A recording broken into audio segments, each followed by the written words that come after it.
What is going on, guys? Thank you so very much for joining us right here on Tuesday Night Titans. It is Tuesday, February 18th, 2025. I am your host, JD from New York, as always, joined by my co-host, the one and the only Jason Solomon, the Solomonster. What is going on, brother? It's another Tuesday night. Yes, Are sir. you ready? Are you pumped up? I am ready. You want to know why? Because I finally got my aviator sunglasses back from Jesse today. Oh, that took long enough. It took long enough. I know.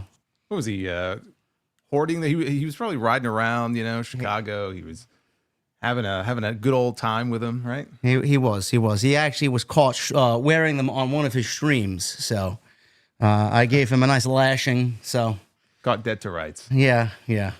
But today we got, yes, I know, chat, Moose on NXT. Apparently something happened with Jordan Grace. And we have Stephanie Vaquer and Julia. NXT's rocking and rolling, man. We're going to get into some Vengeance Day talk. I very much enjoyed Vengeance Day. And then we'll talk about Grand Slam as well. Both shows happened on Saturday night, but we got a lot to get into. We have some Ricky Starks news. We have some Josh Alexander news. We have discussion from Monday Night Raw and Friday Night SmackDown. Chambers coming up.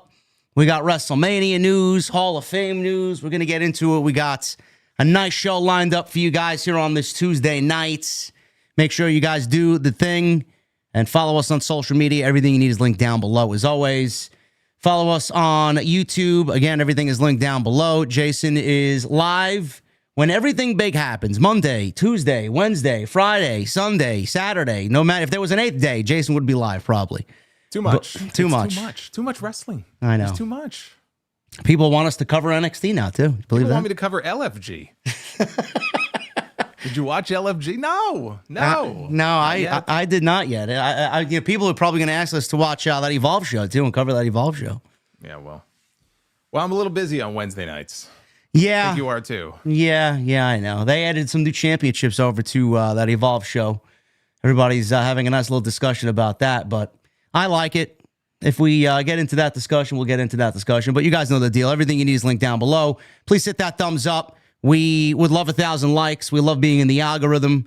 And if you guys can do that, it helps us get there. Same thing, if you guys are watching us after the fact, leave a comment down below in the comment section. And as always, as far as my content, you guys can go check that out. We've been very busy for February, rocking and rolling as always. And as always, I'm going to leave it up to Jason here, man. Where do you want to start on this very lackadaisical wrestling week? What the hell's going on? Well, I mean, why don't we go back to this weekend? Let's go back to Vengeance Day. You mentioned that at the beginning. Yeah. And obviously NXT is going on tonight, and this is the first show tonight post Vengeance Day. I know you said that you really enjoyed the show. I thought also it was a very strong show. I enjoyed it, and usually with these big or like bigger NXT shows, especially when they go out on the road, and I like some of these locations that they're going to because some of them are more intimate, and you get that hot crowd, and it makes all the difference in the world. And I think you saw that with both shows this weekend, but I thought it was a hot crowd, a fun show. I enjoyed Vengeance Day. Yeah, I enjoyed Vengeance Day too. I watch NXT sporadically. I don't catch it every week, but I do catch up and at least try and maintain whatever's going on as far as the major storylines and the big names down there. I just can't bring myself to watch it every week. I think we all understand why. I just think the writing is a little childish. I think some of the things Shawn Michaels does is just a little outside the box, not really for me. They're definitely catering to a different fan down there. But on Saturday, I said, you know what? Let's give this a shot. I'm a big Stephanie Vaquer guy. I thought what she did in that match with Fallon Henley was very good. I love the tag team match with Fraxium and Briggs and Inamura. I didn't know a fucking thing about Inamura before coming into tonight's show. I knew they were a tag team, but I never really physically just invested my time into watching him wrestle. I'm a fan. I'm a fan of that tag team. I think they work very well together. I don't know what you thought of those two guys. I thought they worked great. I think it's kind of funny that Briggs just traded one tag team partner for another. But I've only seen them. This was their third match that I've seen them in. And by the end of the match, I mean, everybody was chanting for, Fraxium, and I think Briggs too got some chants, and then they were chanting for Inamura. So everybody in the match ended up, getting over, and I thought that was the best match on the entire show. Oh, yeah, definitely. Yeah, no, I put that. I mean, the women's match that they closed with was very good, but I put this one in the number 1 spot. Yeah, I thought that was one of the best matches of the entire weekend between the two shows for sure. Fraxium is, in my honest opinion, probably the best tag team in WWE. I would be, I don't know if I'd be on an island to myself, but I think there's a lot of Fraxium fans out there. I think they may be the best tag team in the industry right now. I don't know how everybody else feels, but I think their work is incredible. But as far as they are concerned, tag team wrestling seems to be on the upswing just a little bit. Not much, but a little bit in WWE. We'll definitely talk about that as we have some tag team news as well coming out of Raw and SmackDown. But we move on from the Vengeance Day stuff, Jason, and going into the NXT World Championship. Obafemi, Austin Theory, and Grayson Waller on that Saturday night. I know, man. You know what this was? This was, hey, we have these two guys and we're not doing anything with them, so we may as well put them to use. Yeah. And we got nothing else for Oba, so let's just get them in the ring. It'll give him, a match that he can win, and we can move on. That's really all this was. Yeah. Listen. Again, we've talked about this. The NXT men's side at the top of the card is very weak. Ricky Stark's down there. Hopefully, he's going to give it a shot of adrenaline that it needs. I'm hoping that Josh Alexander ends up down there as well. That's looking very unlikely with the news that came out this week. I think he would do very well down there. But as far as the men's side, Austin Theory, a lot of people kind of don't like Austin Theory for whatever reason. I think Austin Theory is a very good pro wrestler. Grayson Waller is a very good pro wrestler. There's just no reason for us to care about them. And it ended up being a triple threat match. Started off as a 2-on-1 handicap match, but we start to see the deterioration of A-Town Down Under, which seemingly has been happening since their call up to the main roster. I don't know. It's been like fucking 3 years now. Yeah, I was going to say, start to see the deterioration. We've been seeing it for a year. I don't know. Start. I mean, where do they go, though? Like, is Austin Theory going to stay down there? Is it best for him to stay down there? Do they move them back up to Monday Night Raw, which we saw last night? What do we do with them? No, I mean, they stay on the main roster. And I think Theory goes babyface in that equation. The only question is he going to be booked as a serious babyface? Does he have it in him to be a serious babyface who one day you could look at as one of the top 3 or 4 guys in the company? Or does he go back to doing kind of what he was doing with The Way in NXT, where he was kind of goofy and, he was good for laughs and stuff like that? Do you go back to that Austin Theory, or do you go to an Austin Theory who, frankly, they can make money on? And that's not really a money-making kind of gimmick. I think that, like you said, he's very talented, and I think he could be something. They haven't been able to, if it's in there, they haven't been able to pull it out of him. And maybe this could be what gets him to that next level. If Grayson Waller is the one who turns on him, and then, they try to get the fans behind Theory, maybe they'll get behind him, but there's got to be, it just feels like there's something missing. There's got to be more there, and they just haven't been able to bring it out of him. Does he need does he need a character? Does he need a gimmick? What does he need? Not a gimmick necessarily. I think he just needs that one great feud, that one great sort of foil to feud with who can help bring that out of him. Look, I go back to Drew McIntyre, right? Drew McIntyre can bring the best out of somebody. He has upped his game like nobody else. And you saw what he was able to do with Punk, and he could do that with anybody else on the roster.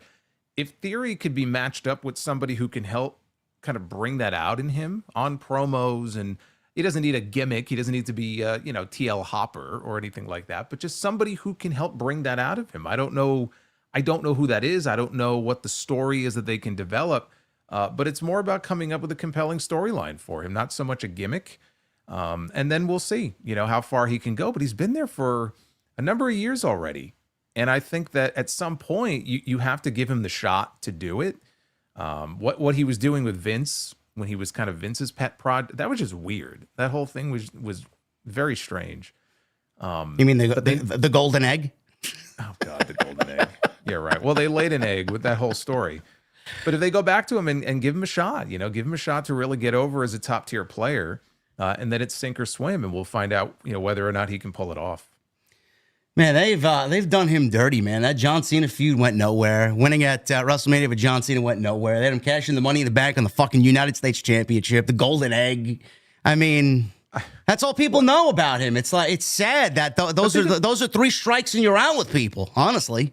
But think about it. Like, they wasted a John Cena win at WrestleMania. They wasted it. I don't blame Austin Theory for that.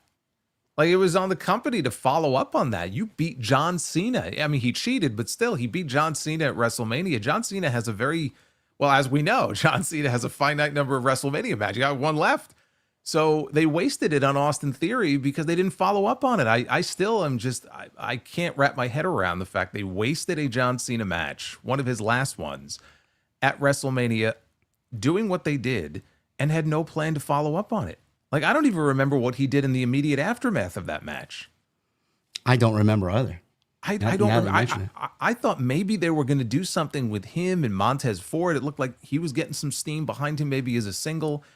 And I remember looking at that and going, you know what? This could be 2 of the real up-and-coming future stars in this company, and they're going to feud maybe over the U.S. title or something. Even with Montez Ford, they didn't follow up on that either. No. Right? He was in that Elimination Chamber, and then it was just right back to the Street Profits. So there were a lot of very weird decisions that were made, and I think there were some big missed opportunities. Yeah, I remember they feuded him with Bobby Lashley a lot of the time while he was United States champion. Theory. I mean, there were a couple of good matches out of that, but I mean, that didn't really amount to much of anything. As far as who I could see him, if they want to put him in that youth movement situation, I could see some great matches with him and AJ Styles, him and Braun Breaker. I would love to see it. I think the guy's got all the potential in the world. Everybody says he's a mini John Cena, or he's got the makings of the next John Cena. He's obviously got the look down. He, like you said, he's just missing that one thing, and whatever it is, I do believe that when you have the right dance partner, you're basically off and running. So hopefully they can find him that person on Monday night. So yeah, Obafemi, no surprise there at 1. I don't know where Oba goes with the NXT Championship.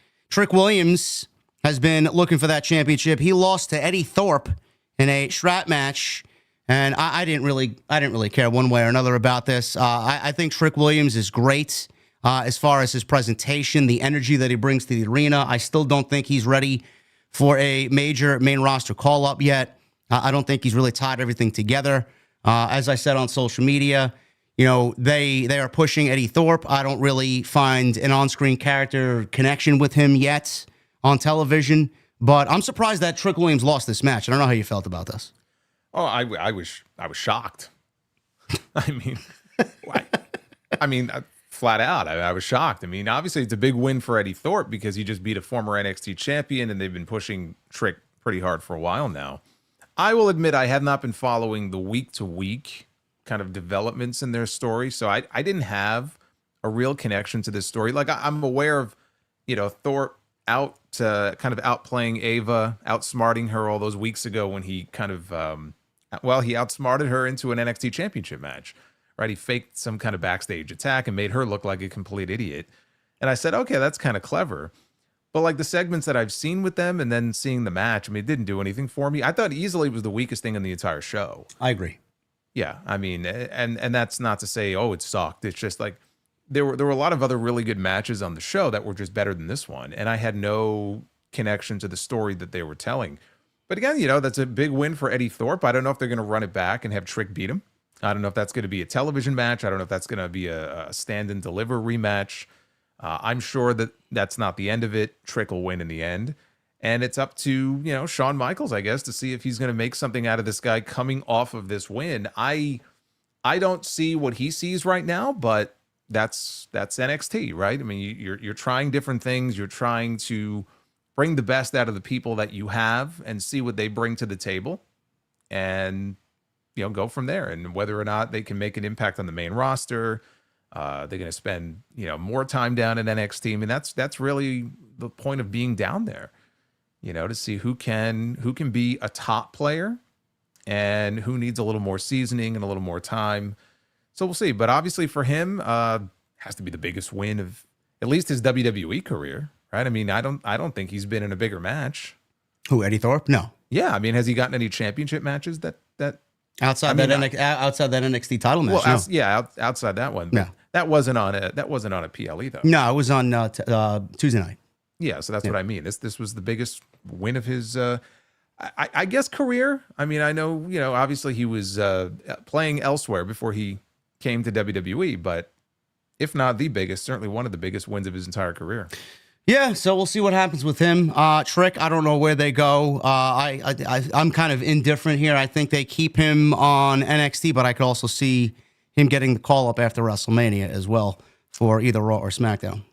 Do you feel like he's ready to be on the main roster? No, I don't. I don't either. No. Yeah. No, I feel like the energy and the gimmick, yeah, but I just feel like he hasn't tied it all together in the ring yet. I don't really. Yeah.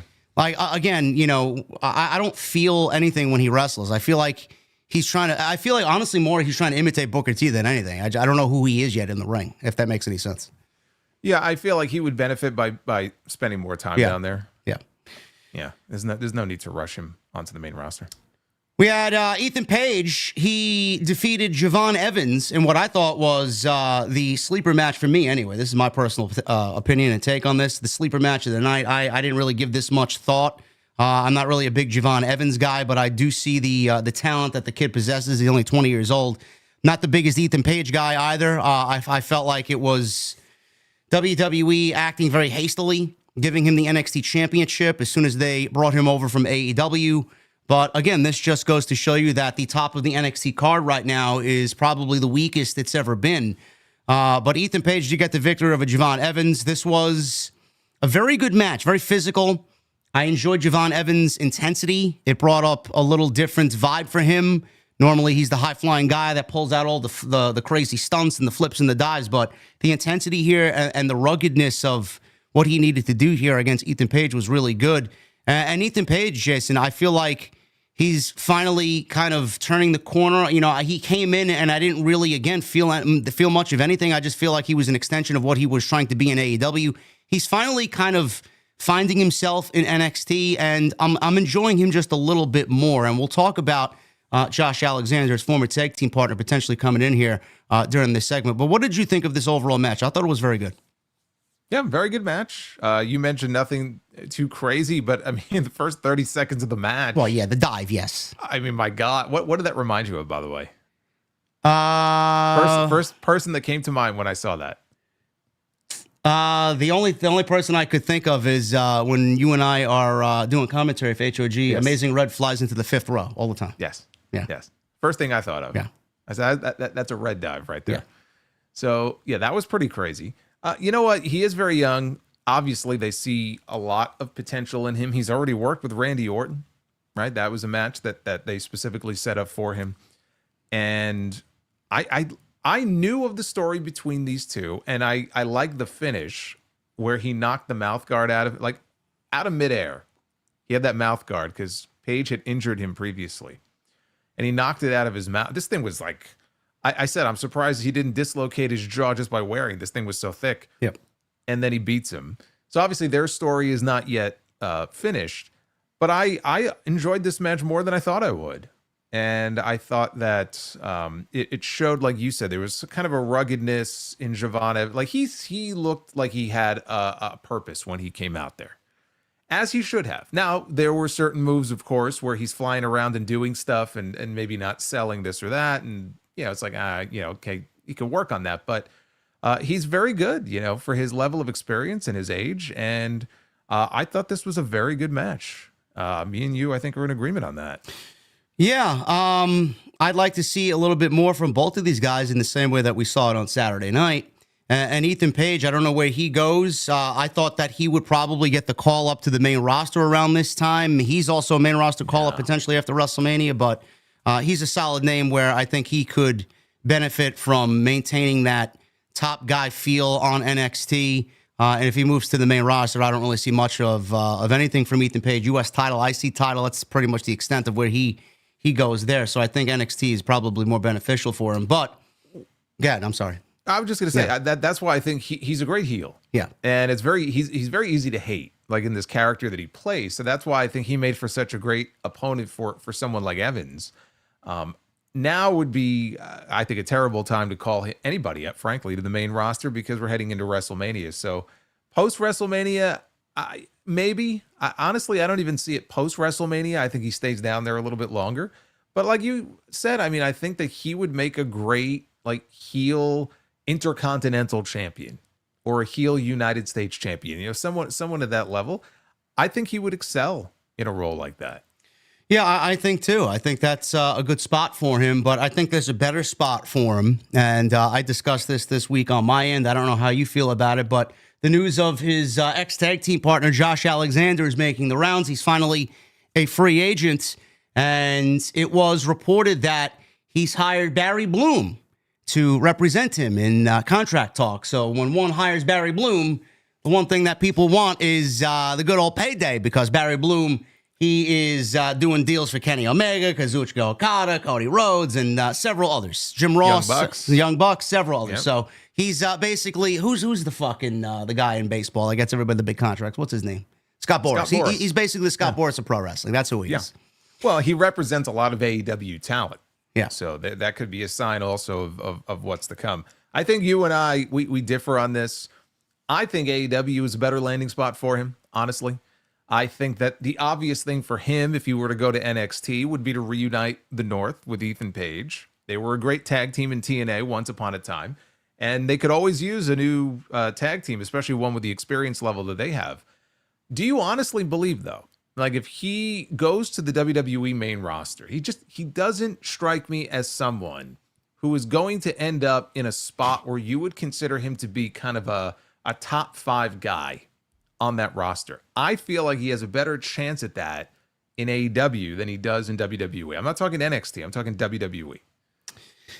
Do I see him as a top 5 guy in WWE? No, no, he was a I top don't. guy in TNA. I mean, so what I'm asking you is, if you feel like he would be a better fit for that company over AEW, why? You don't think he has more potential to be higher up on the food chain in AEW than he does in WWE? Well, I always say the same thing when people bring up free agency and AEW. Do they need Josh Alexander? I mean, they have so many other people that they're not pushing right now, and you're just going to push those people further down the card by bringing in somebody like Josh Alexander. The rumor was that Speedball Mike Bailey was going over there. We haven't seen him yet. Where's he going to end up? They're going to bring in Mike Bailey and Josh Alexander at the same time. I mean, AEW right now, to me, is just so overloaded with talent that they don't need anybody, and they could create great television with who they have existing right now. Pushing Josh Alexander onto television is not going to do much for me. I mean, sure, there's going to be great matches over there with him, obviously, but I would rather him feel a little bit more fulfilled creatively in NXT. You could do the Ethan Page thing, get the North back together. I could see him running the top of that card almost instantaneously on day one. I mean, I do think that he could get the call up to the main roster eventually, but you know, one thing at a time. Okay, he gets called up to the main roster, and then what? He ends up like Chad Gable. Oh, what a great spot to be in. That's fantastic, because we all see how great Gable's doing right now. I mean, I don't know, man. I just don't think they need anybody else. That's the point I'm trying to make. They don't need anybody else. You always need new faces. Like I agree that AEW has a surplus of talent. Not that WWE doesn't. I mean, they got a shitload of talent too. But I just feel like at the moment, what would be the better fit for him? I would give the edge to AEW. That's assuming that Tony, he doesn't fall through the cracks, which has happened with people before. But I think with the roster they have there, I just feel like he would end up being a better fit. And yes, he would have great matches. You still have to come up with compelling stories for him. I don't know if he would end up in a faction or anything like that. I just feel like, yes, he would excel in NXT, but you have to look beyond just NXT. I don't think he would be signing a big money contract just to go working NXT for the next 3 years. So if you look beyond that, unless they just they put him and Ethan Page together and they become a permanent team and they move that team up to the main roster, I think they would be a huge asset to either one of those tag team divisions. But does he want to be just a tag team wrestler? He was a world champion in TNA. I know, and he's also 38 years old. So what is his mindset? Does he want to wrestle? Does he want creativity? Does he want story? Does he just want to get paid? Well, that's what it boils down to. Like, what is he looking for? Is he looking for the big payday? Not that this is going to be his last contract, but like you said, he's not getting any younger. Is he looking for the big payday, and he's going to be happy in either company? Or is he looking maybe for the ability to still be able to work somewhere else, like a New Japan or something like that? You're not going to get that in WWE. All right. If he wants to still work in TNA, then sure, go to NXT. It'd be like he never left. Yeah. But I don't know. I mean, he basically wrestled his final indie dates, and it sounded like he was done. Like, I'm not doing indies anymore. So that may not be something that's important to him. So I don't know. I can't get in his head and find out what is the most important thing to him. I'm just looking at the rosters. I'm looking at him, his talent, his character, what he brings to the table, and WWE main roster, NXT or AEW. I think AEW is the better fit. But you know what? I hope wherever he goes, he gets paid. Well, listen, I would like to see him on television. He's a fantastic pro wrestler. So it's going to come down to money. And AEW. And he was waiting for this for a while because if you remember, he thought that he was going to be able to test free agency a year ago, and they rolled him over. Yeah. So now he's finally able to go out there. I don't blame him for going out and getting Barry Bloom. He's like, you know what? I've been waiting a year for this. Get me the best possible deal that you can. I hope he gets it. Yeah, it's going to be interesting. He's going to go wherever the money is, and AEW's got a boatload of it. AEW is not afraid to throw money at anybody, honestly. WWE's got a budget to maintain. They're a publicly traded company, so we'll see what happens. I'll keep an eye on that. We'll certainly discuss that as we come to a final decision on Josh Alexander. But I do think that the North would look good in WWE. As far as the rest of this Vengeance Day, we had this group, Jason, that showed up. They're calling it the Shield remade in 2025. No. This is not the Shield remade. I saw them and I said, oh my God, it gives me flashbacks of Retribution. Yeah, and I don't want to be thinking about Retribution. So I hope for their sake things work out a lot better than it did for those guys. Yeah, they beat down the tag team champions at the end of the tag team title match, and then they came out again and attacked Obafemi. They don't have a name yet, but it is 4 individuals, and they were all wearing masks of sorts, ski masks that cover half of their face. But I don't know what their direction is. I don't know if this is it, if there's going to be any more members being added, if there's going to be another name that's leading them that's bigger than these guys. I don't know where NXT's mindset is at with this group, but already if it's giving off Retribution vibes, Jason, it's not going to last long. I don't really find myself interested in what we saw, but I mean, it's a bunch of performance-centered talent, which I'm always interested in seeing who develops out of the Performance Center and what they're going to do on TV. But I mean, to me, that was a terrible first impression. No, I wouldn't say it was terrible. I just think when I saw them jump in there like that, that's the first thing I thought of. I don't know who any of these people are. So like they were kind of people were throwing names at, I think that looks like this guy, or I'm like, okay, I don't know who any of these people are. So if they're very inexperienced and this is really their first time in a situation like this, I hope they do well. I hope that if they end up giving them a big push, it's not too much too soon. I mean, we'll see. It's literally just one night, so we'll have to see how it plays out. It's not the worst idea in the world to have a band of, I don't say rookies, but they did this with the Nexus. Outcasts? No. Well, yeah, Outcasts, but I'm saying, like, as far as what they did with the Nexus was a collection of, there weren't any veteran talents in there outside of Bryan Danielson, really. But they took this group of unknowns and they came up with a hot angle for them. And that was on the main roster. They were attacking John Cena and CM Punk, and it was the hottest thing in wrestling. I mean, there was a huge buzz around that when that happened. And I mean, we could talk about the follow-up and everything, but the Nexus was the hottest thing in wrestling there for about 2 months. And a lot of the talent in that group had never been in a situation like that before. So that could have gone a lot further than it did. I'm not saying this will be on that level, but it's not a bad idea to try like a renegade kind of group like this. I just can't tell you, like, not knowing who these people are, I don't know how good they are. I don't know if they can cut promos. And like you said, I don't know if there's some sort of benefactor is the right word, but is there somebody else, who's going to be revealed as sort of the mastermind or something like that? We'll have to let the story play out and see. But on the first night, that's just the first thing I thought of, was Retribution. I hope for their sake it's more Nexus than Retribution, but It's only one night. We'll have to let it play out. And see. It's only one night. They got chance of who are you in Washington, D.C. And it's hopefully. That's what I was saying. I was singing it here as I was watching the show. I was saying the same thing. I don't know, man. We'll definitely keep an eye on those guys. But right now, me personally, not all that impressed. Obviously, there's a lot more to be done with that group and what their mission statement is.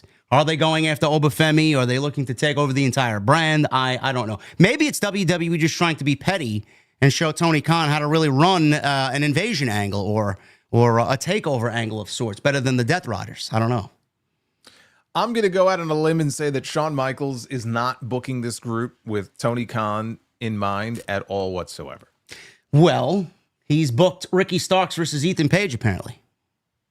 That's going to be Ricky's first feud. So does that mean that Ethan Page and Javon Evans is over? I guess so. Chad, is that correct? Are we getting Ricky versus Ethan Page? Because I know some people were mentioning Wes Lee, too, that Ricky Stark's first match is going to be against Wes Lee, which is great. So we'll see. That'd be a great match. Yeah. Actually, yeah. So, yes, he is Ricky Starks. I guess that kind of blows the cover on the story that we're going to read in a little bit, but we'll get to that. Well, no, apparently not. Apparently he is Ricky Saints. Ricky Saints? That is what everybody is saying, yes.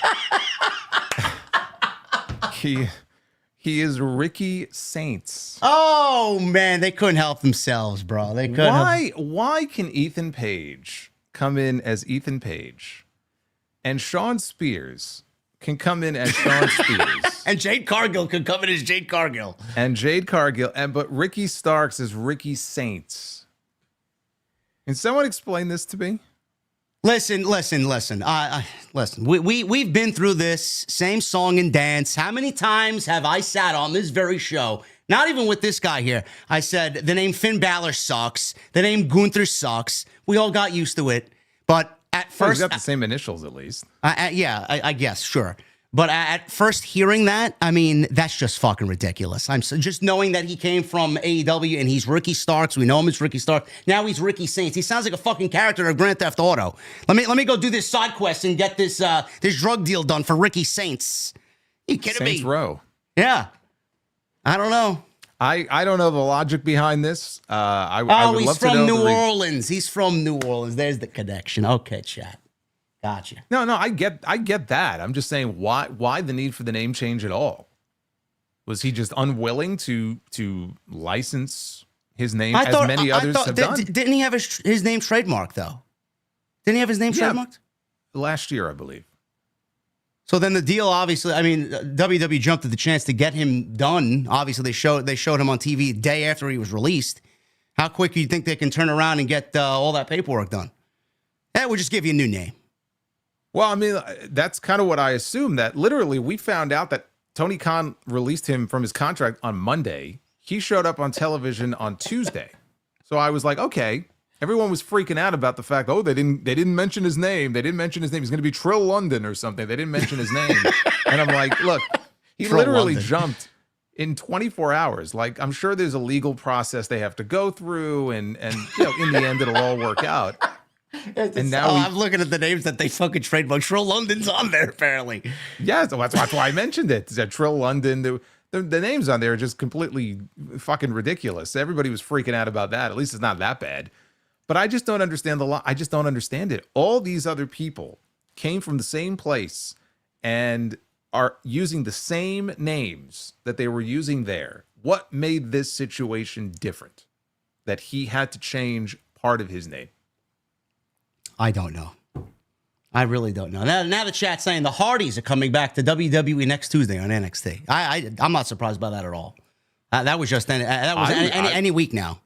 Well, I was surprised we didn't get a Jeff Hardy cameo in the Royal Rumble this year. Yeah, I can see that. I think that was inevitable. Once they made it formal and they put that press release out announcing the partnership, I said it's just a matter of time before we see at least Jeff, if not Matt and Jeff. So yeah, that doesn't surprise me at all. But I can't get over this. I just can't get over this Ricky Saints. Ricky Saints. Listen, that's why I put in the title. What Ricky without a name. What's his name going to be? Well, so someone is wondering, did they want to change his name because it was too close to Zoe Stark? Now that would be a Vince thing. It would be. Yeah. I don't think that's why. Whatever the reason is, I'm going to say it's probably not related to that. But I just would love to know. Maybe there's a legal. I just would love to know the thought process that went into why him and no one else. I don't know. And he's more well established than a lot of other people would be. People obviously know who he is. He's been on television. He's had some level of success, so people know him by that name. So yeah, I would love to know the rationale behind this. I don't think it's a bad name. Let me say that first, okay? Well, it's not a bad name, but who knows? It might be his idea. It could be, but what I'm saying is, I don't think that Ricky Starks sat at home for a year, knowing that he was eventually going to come to WWE, figuring when I go to WWE, I don't want to use my name. I want to come up with a different name. Like, I don't think that's the case, because I know neither one of us would be thinking that same thing either. It's like, right. Why would we want to change our name? So even if he had the option, and this is what he came up with, because he's from New Orleans, I get that, but like, why was there a need to make that change? That's what I want to know. I couldn't tell you. I don't have a logical answer for that. Yeah, maybe it's partially he wants a name change. Maybe he wants a fresh slate after what he's been through. Nah, I don't. Maybe WWE's got to monetize his name and trademark his name and merchandise reasons. I don't know. It's got to be there's got to be some legal reason for it. I'm not like angry about it. Again, no. if they called him Trill London, I'm walking out. Like, that's it, right? Okay, so thank God that didn't happen. But I'm just genuinely curious to find out why any change had to be made at all. Yeah, listen, I said the same thing about Gunther being changed from Walter. It is what it is. And now I can't look at Gunther and not think Gunther. So hopefully we get used to it as time goes on. I'm sure we will. But Ricky Starks, guys, if you're just joining us now, Ricky Saints is his name. He's no longer Ricky Starks. Is it better than Cope? Yes. Yes, anything is better than Cope. Yes, we're going to have to cope with this name change. Yes. I do have some news on Ricky Starks. This was coming from Fightful and Sean Ross Sapp. He debuted, obviously, last week. This week, he got a name change. He signed his contract. Ricky Saints is his new name. Last week, they didn't say anything. He just came out with a microphone, and he basically said, "You know who I am. Fine. We know who you are." Like Scott Hall. Yeah. So Fightful had heard word of AEW releases on Friday that week, and that didn't end up becoming official until the week after. They were told that these names have long been considered. Ricky Starks amongst the names. Obviously, Starks, Miro, and then Malachi was given his early release. He was a free agent, so he's probably on his way to WWE as well.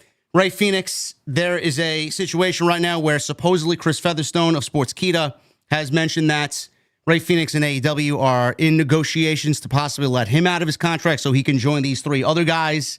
Don't know if they're all going to end up in WWE at the same time, but I think everybody's kind of feeling that they're all going to end up over there. But Ray Phoenix being let go would be a great situation for not only Phoenix, but AEW as well, so they could release him and just not deal with that headache anymore.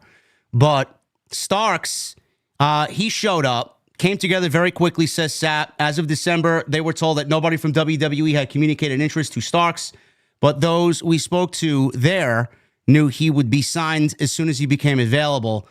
Starks showed up on NXT. Fightful inquired with NXT and main roster sources. Those that we spoke to on the main roster said they believe that the majority of creative heading into WrestleMania is already planned, and NXT would be a much better, much more fluid working space for him, especially working him into the fold of creative. So we said this last week. We said this about Jordan Grace, and now we're saying this about Ricky Starks. I don't mind either one of those moves for now, being that the WrestleMania plans are probably 85% done.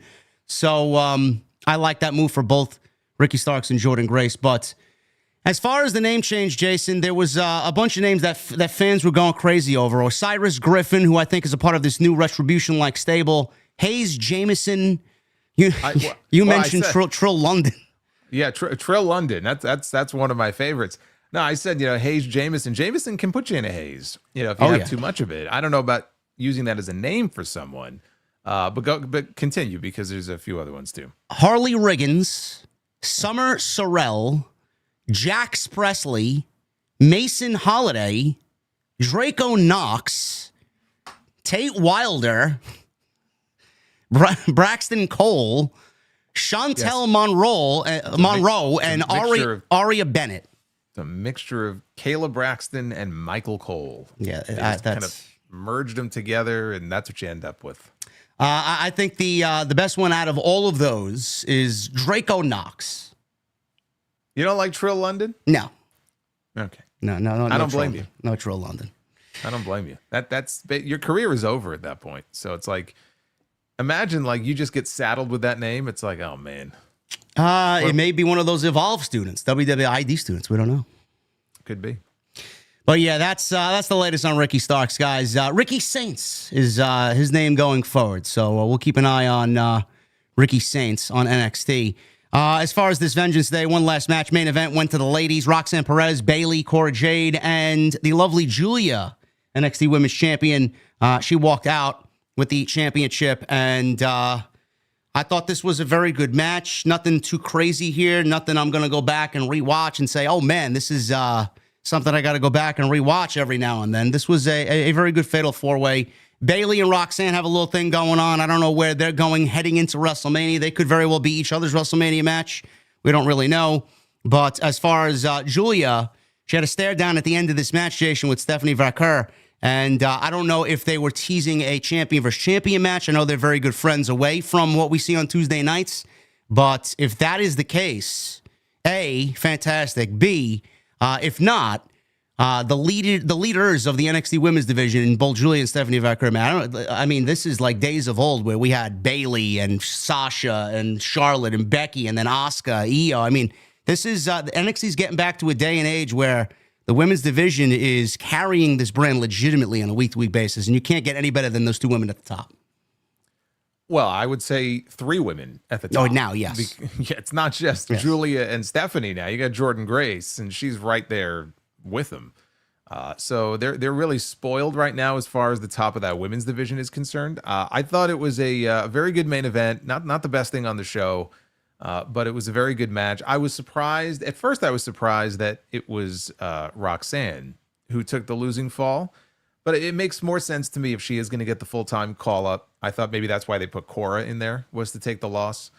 But it was very good stuff. And you can't argue, the way they went off the air, that division is not well taken care of. That division is in good hands. Does Jordan Grace need to be in NXT right now? No.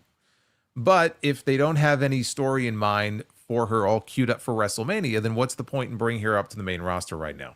There's no harm in her spending a few months down there. And then when the time is right, Raw, SmackDown, doesn't really matter. Wherever they feel like they may be able to use her best, she's going to kill it on the main roster. Her and Rhea Ripley, her and Bianca Belair. Oh, I mean, she's a shoo-in no matter where they put her. Yeah, it's going to be. She's going to strengthen whatever show, whatever division that she is a part of. So putting her or Ricky Saints, got to get used to that, in NXT right now is fine.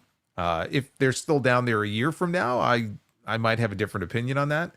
But no, I mean, it was a great way to go off the air. I do wonder if we're getting Stephanie and Julia, or are we getting a three-way at Stand and Deliver?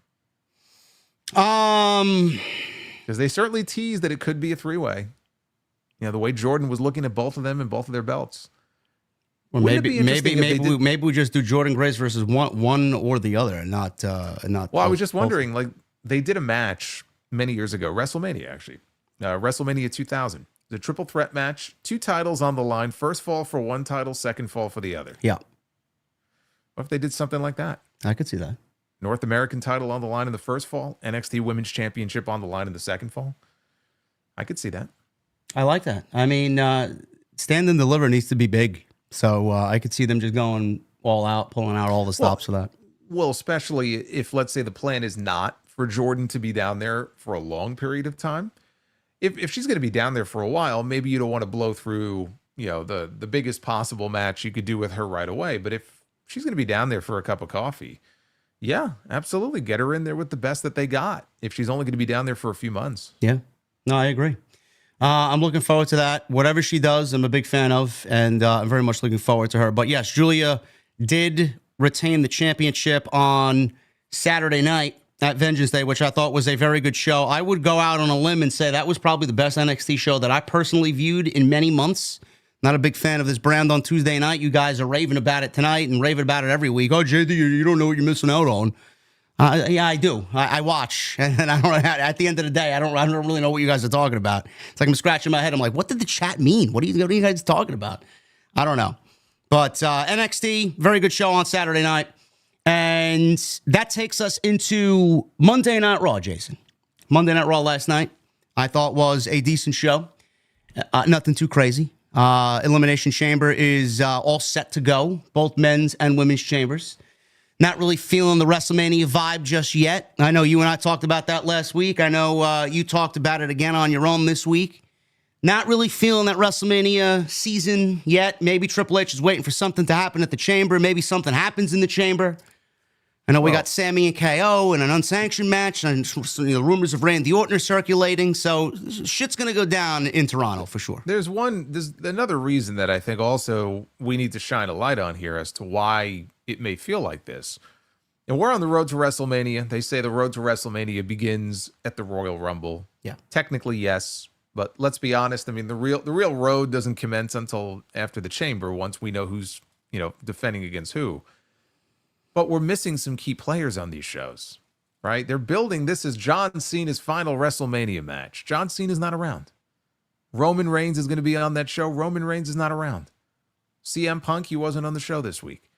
So if you're thinking, man, this doesn't really feel like an exciting WrestleMania build, it's not the only reason, but when you're missing names like John Cena and Roman Reigns and Punk is not on the show every single week, you know what? Yeah, it's going to feel that way because you're missing some big guns that they're going to build this show around, and they're just not around. So I'm hoping that coming out of the Chamber, Cena will be there every week.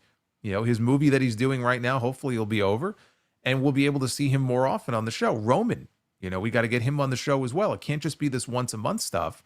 That's why, part of why people, I think, feel like, these shows, they're okay, but like something's missing. Yeah, some big names are missing. That has a lot to do with it.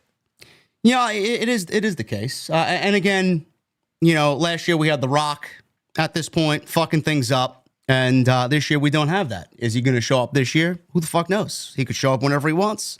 We might not be thinking about him. He shows up randomly and we get him. We don't know. I think, me personally, this is just me speaking, I do think that we see a Rock appearance or two on the road to WrestleMania. I don't know if he's going to be wrestling, but I do think that he will be a part of the show at some way or in some way, shape, or form in Las Vegas. That's just my personal opinion. He could not show up, but I do think that this WrestleMania season needs something. And CM Punk, Roman Reigns, John Cena, Cody Rhodes, I don't think it's going to be enough to pique people's interests. So they need to combat the missing feeling of Dwayne not being here this year with something. And the only way that they're going to be able to combat that is with The Rock. So, well, Dwayne is missing. And again, you don't have Cody's story. I mean, that really was the big story last year. And it played out over a year. He lost at 39. They circled back around to it. Obviously, all the drama with him and Rock, that got a lot of people excited and angry and excited, and everybody was talking about it. But that one storyline, right? Everybody was waiting to see Roman finally drop that belt. And Cody had to finish his story. We don't have anything like that this year, right? That was it. You can't. That's the kind of story you don't get every year. You get that every few years or maybe every 5 years. A story like that might come along. So, yeah, this year we don't have anything like that, right? We're waiting to find out who Cody is going to defend against. It's going to be a regular, championship match. I don't know if, he's going to wrestle somebody he has a lot of history with. He's got history with Seth Rollins. He doesn't really have history with Punk. He has no history with John Cena. So you don't have that kind of rich story like we did a year ago. So the build is going to be different. Doesn't mean it's going to be bad. But that feeling we had a year ago, that's, again, part of the reason why it feels kind of dead and lackluster right now. And it is. And it's okay to call it that because that's how it is right now. I'm hoping in 2 weeks coming out of the Chamber, things will become a little more clear. And it's like, okay, now we can really, get the show on the road here because there's still 2 months to go. And the Rumble started in February and then WrestleMania is pushed back 2 weeks in April. Yeah. So. Yeah, we got 8 weeks to go. Yeah. Chamber's coming up in 2 or less than 2 now, I think. Yep. So those are all those reasons together kind of conspire to create this feeling of like something's missing. But Triple H has played it safe several times over the last few months. He played it safe at Survivor Series, and he played it safe, I think, in many ways on Saturday night's main event, the Raw on Netflix. This is not the time to play it safe. So if he's got a big idea or if something's going down, it needs to go down in Toronto at the Chamber.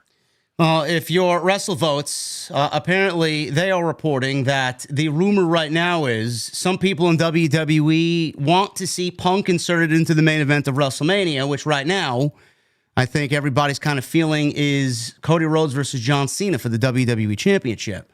So that would make it a triple threat match with Punk involved at WrestleMania 41. Instead of the original plan, which was coming out of the Rumble, everybody thought it was going to be Punk, Rollins, and Reigns. Now, if you hold a gun to my head and ask me which triple threat match I would want, if I had to choose one or the other, it would be the Cena, Cody Rhodes, and CM Punk match. I would rather Roman Reigns and Seth Rollins one-on-one. This is obviously without The Rock involved in any creative at all. So I don't know how you feel about this, Jason. Punk, Cody, and Cena is the rumor right now. Again, this is just a rumor. How would that work, though, coming out of the Chamber? Because John Cena right now, I would believe, is the sentimental favorite coming out of the Elimination Chamber. Punk is obviously going to be an odds-on favorite there.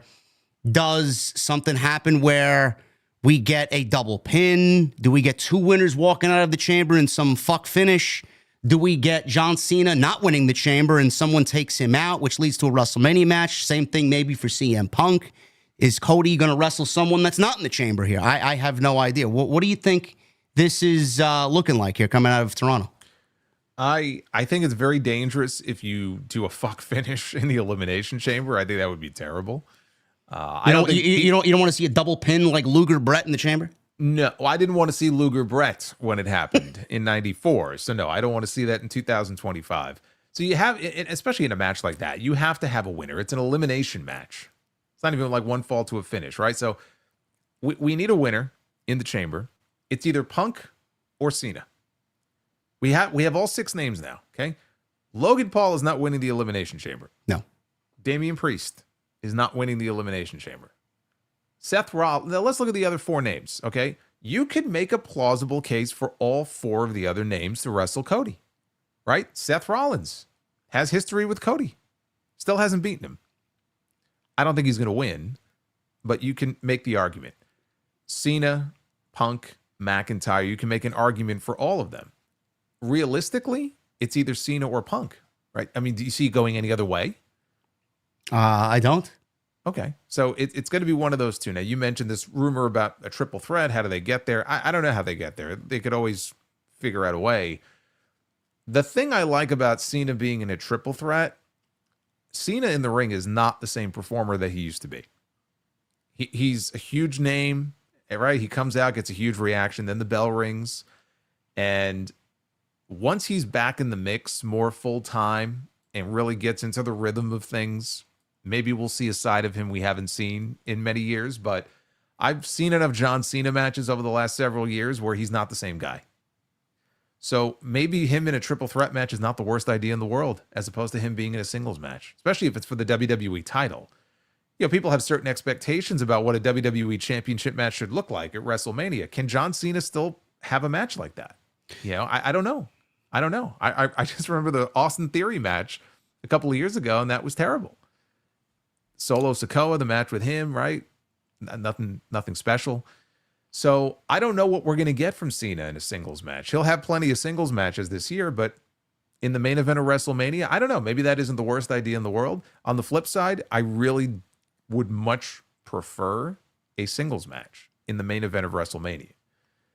And Cody and Punk, I think, could have a great match. If that happens, what does John Cena do? Obviously, there's been a lot of talk about Logan Paul.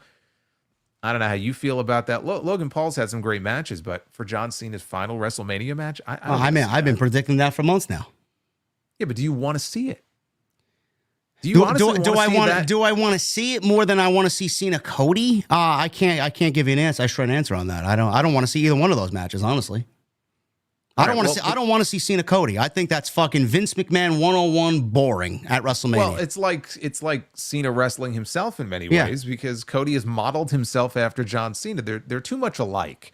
So if you're going to do that match, I would love to see some shades of gray with John Cena. I'm not saying he's going to go turn him heel. Like, I don't see that happening. But if they drop little hints of it where he's not acting like the usual John Cena, that could be interesting to me. That's about the only thing that would make the build to that match truly interesting. So I agree with you. It's almost like they're kind of wrestling the same person. In that way, I think Cody and Punk would be a more compelling match, right? Think of the promos that we can get between those two as, we lead up to the match. But if Cena's not in that title match, who else does he wrestle? There's all kinds of rumors going around. There was a rumor about Cena and Punk one-on-one. Is the favor going to be called in? That's another aspect that nobody really is taking into consideration here. If he loses the chamber? Yeah. How would he catch? I don't. That's listen, I'm with you there. I don't know. What does Paul Heyman's favor to CM Punk have to do with him and John Cena and him getting a main event at WrestleMania if it doesn't include Roman Reigns? Right. So I'm going to say no. I'm going to say the favor comes into play later on down the road. It doesn't have to come into play for WrestleMania. So I don't know. And I kind of like that. I like the fact that we don't know. It could go so many different ways. But to me, you're either looking at John Cena winning the chamber or CM Punk winning the chamber. I just don't see a realistic path for any of the other four people. All right, so fine. In that match. If that's the case, the WrestleMania card should be as follows: Cena, Cody, Punk and Rollins, McIntyre and Roman, Sami and Cross. That's the direction I feel like they're going. I don't know why they would do that. I came up with a tag team idea. I'll run it by you in a bit. Kevin Owens and Randy Orton, Tiffany Stratton and Charlotte. And then we have Rhea Ripley, Bianca Belair I'm going with to win the chamber. I think we're going to end up with a triple threat match with the ladies, adding Io, Jey Uso, and Gunther. I mean, that's realistically what the WrestleMania card should be. I think that's the best spot for everybody. I do think Punk and Rollins should be a match at WrestleMania to finish off, maybe stipulation match. And I do think the best match for Drew McIntyre is Roman Reigns. Nobody's going to convince me of that otherwise. I don't know what you do with Drew McIntyre other than Roman Reigns, honestly. It's like why do you want to drop the bloodline mission? Like, I got to eliminate the bloodline and get revenge on the bloodline. To do what? Go wrestle LA Knight and Damian Priest? Who gives a fuck? Well, I mean, they've planted the seeds for McIntyre and Priest. So that seems to be, unless they switch to him and Knight, that seems to be the match they're going to do. He cashed in his Money in the Bank on McIntyre last year. They had a match at Clash at the Castle that really didn't have a clean finish because Punk was the referee and he got involved there. Priest eliminated him from the Royal Rumble. Like, the seeds have been planted. So I don't know that they're going to deviate from that plan. I agree. The best possible opponent for him is either Roman Reigns or Cody Rhodes. You could do McIntyre and Cody. I see Cody and McIntyre maybe as a SummerSlam match, honestly. I don't think he really has a shot at winning the chamber. I just don't. And especially they're talking about how, he's already won 2. Yeah. He might win a third. Like, he's not winning a third. Or maybe we do McIntyre and Cena, then we do Punk and Cody, and then we do Rollins and Reigns. I mean, that's a good alternative WrestleMania card as well. Yeah. Again, I don't know. Maybe, one other match I thought of just to make sure Logan Paul is not in that top mix. AJ Styles and Logan Paul could be a match at WrestleMania. What do you do with Braun Breaker then? Penta?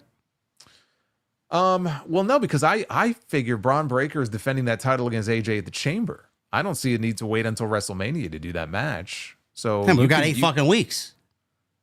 Yeah, but they're already teasing AJ and Braun. I don't want to wait 8 weeks to see that match. No, I agree. Do it at the Chamber. If anything, again, I come back to Sheamus. People are forgetting about Sheamus. Well, I know they probably won't, but I would like them to find a way to revisit that story and have Sheamus go to WrestleMania and beat Braun to win the Intercontinental title. I have a feeling they're going to do fucking something stupid at WrestleMania. I feel like we're going to get a multi-man ladder match with Kaiser and Pete Dunne and Sheamus and all these other guys on Monday night that have no direction going into WrestleMania, which I don't want. Because then you're just doing the Vince thing and adding people to the card just for the sake of adding people to the card. Well, that's what people have been worried about, is the fact that and again, nobody knows. We don't know more than 2 or 3 matches official yet for WrestleMania, but everyone's kind of trying to game this out. And they're like, man, this could be a multi-man IC match. And the tag teams on SmackDown, that could be a multi-team tag team match. And Rhea may defend her title against 2 people instead of 1. And so, like, and we got this triple threat rumor with Cody and Cena and Punk. Right, it's like, how many multi-man matches you want? You don't want to overload multi-person matches. So, yeah, I don't want to see that either. But I could see them wanting to get as many people on the card as humanly possible. And so what do? Even though you got 2 nights, you still only have so many spots. There's going to be multi-person matches. I mean, unless they move the Andre Battle Royal to WrestleMania, which they don't. They usually have that on TV. If you're not going to have a Battle Royal, and the easiest way to get people on the show is to have 4 ways and 6 ways, and one of them is fine, but you don't want to overload on them. So yeah, Braun could defend in a multi-man match. Nakamura could defend his U.S. title in a multi-man match. He could defend that title against Carmelo Hayes and LA Knight and any number of people, right? We don't know. We don't know.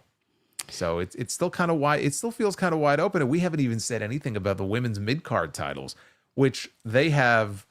I mean, you talk about dropping the ball so far on those titles. I don't even know if they're going to be defended on that show.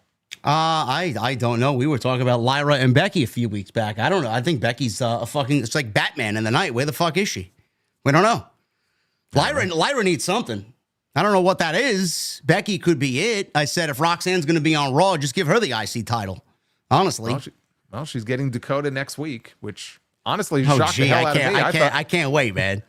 I thought Ivy Nile had that match last night, and then all of a sudden Dakota wins, and it's like, okay, they were building to Ivy. Yes, I guess they want to go to this first and beat Dakota twice. I don't know. I've given up hope on Lyra being the champion. Same thing with Chelsea Green. I had a feeling that they were going to fuck things up, and they did exactly that. But this is why I suggested. I didn't have an issue with them introducing an Intercontinental title, but what I did not want to see was them introduce IC and be like, oh, we need a US, or introduce US and be like, oh, we need IC. Like, introduce one, even if that champion goes back and forth for a while, and see how it goes. Because this is what I feared. This is the exact thing that I feared, right? They just were not going to put a whole lot of effort into, stories around these new championships to really get them established, and they were just going to end up being there, like taking up space. Now we have 2 of them instead of 1. Yeah, I agree. That was my fear from the beginning. I don't know. That's why you watched those matches last night, dude. There's no heat. This match. There's no heat. It's like they're comatose. I felt bad for them. Like then they put Roxanne and Raquel in a match. They're both fucking heels. What are we doing over there? Roxanne. No, you mean Roseanne. That's what Lillian called her. Oh, I didn't pick that up. Roseanne Perez. I said Rosie Perez wrestled Raquel Rodriguez last night on Raw. I'm like, did I hear that right? I went back. I must have missed that, man. I didn't hear that. Oh, yeah. Roseanne Perez wrestled Raquel Rodriguez last night. But see, at least in that match, like you said, it's 2 heels. And so it's like, all right, nobody knows who to really root for. Roxanne's still new to the main roster, so I can understand people not really getting behind her. But I'm watching that Ivy Nile and Dakota match, and nobody cares. No. Like, it didn't matter what they did. They didn't do anything wrong, but nobody cared. No. Because they're fighting over a number 1 contender spot for a championship that nobody cares about. And then Lyra gets in the ring and she holds the belt up and they have a stare down and nobody cares. Not a single peep. My best friend was in attendance. You know what he did? He walked out after an hour and a half. The entire show. Yes, he went home. He's like, fuck this shit, man. This he's shit the sucks. Idiot how much did he pay for his tickets? Because if he paid good money for those tickets, then he's an idiot. No, his wife got the tickets for Valentine's Day. They were sitting very, very far up. So they must have been, I don't know how much WWE bleacher seats are going for now, but. Well, that's what I mean. Like the way, for what these tickets go for these days, I was going to say, like, yeah. I hope he didn't pay too much for those seats. No, he walked out after an hour. Well, then he missed Cody because Cody had a dark match last night. He's not a Cody guy. He hates Cody. Really? Yeah. So he didn't care. Anyway, the ladies, it's tough. It's tough in the women's division if you're not named Bianca or Charlotte or Tiffany Stratton and Rhea Ripley, but Monday night, otherwise, besides the ladies' matches, I thought was a decent show. Nothing overwhelmingly groundbreaking on the show, but Sami Zayn and Kevin Owens, Jason, this was probably the best part of the entire night. I love this opening segment. I love the fact that Owens is he's not a care in the fucking world. No matter who he beats up and who he is injuring and threatening their careers with. Kevin Owens, love the in-car promos. They're just so grainy and so gritty. I like it. Sami Zayn took the package pile driver. He wants a match now. Kevin Owens said it on Friday. I'll meet you in Toronto. Sami Zayn said, fine. Adam Pearce would not sanction it. So they went back and forth on Monday night last night, and Adam Pearce said, you want it? Fine. Kevin Owens can wrap a steel chair around your head over and over again, pile drive you over and over again. Nothing I can do about it. And back and forth they went, and he finally said, unsanctioned. It is not official. It is unsanctioned. And we got this match on Elimination Chamber Saturday, March 1st. How do you see this playing out?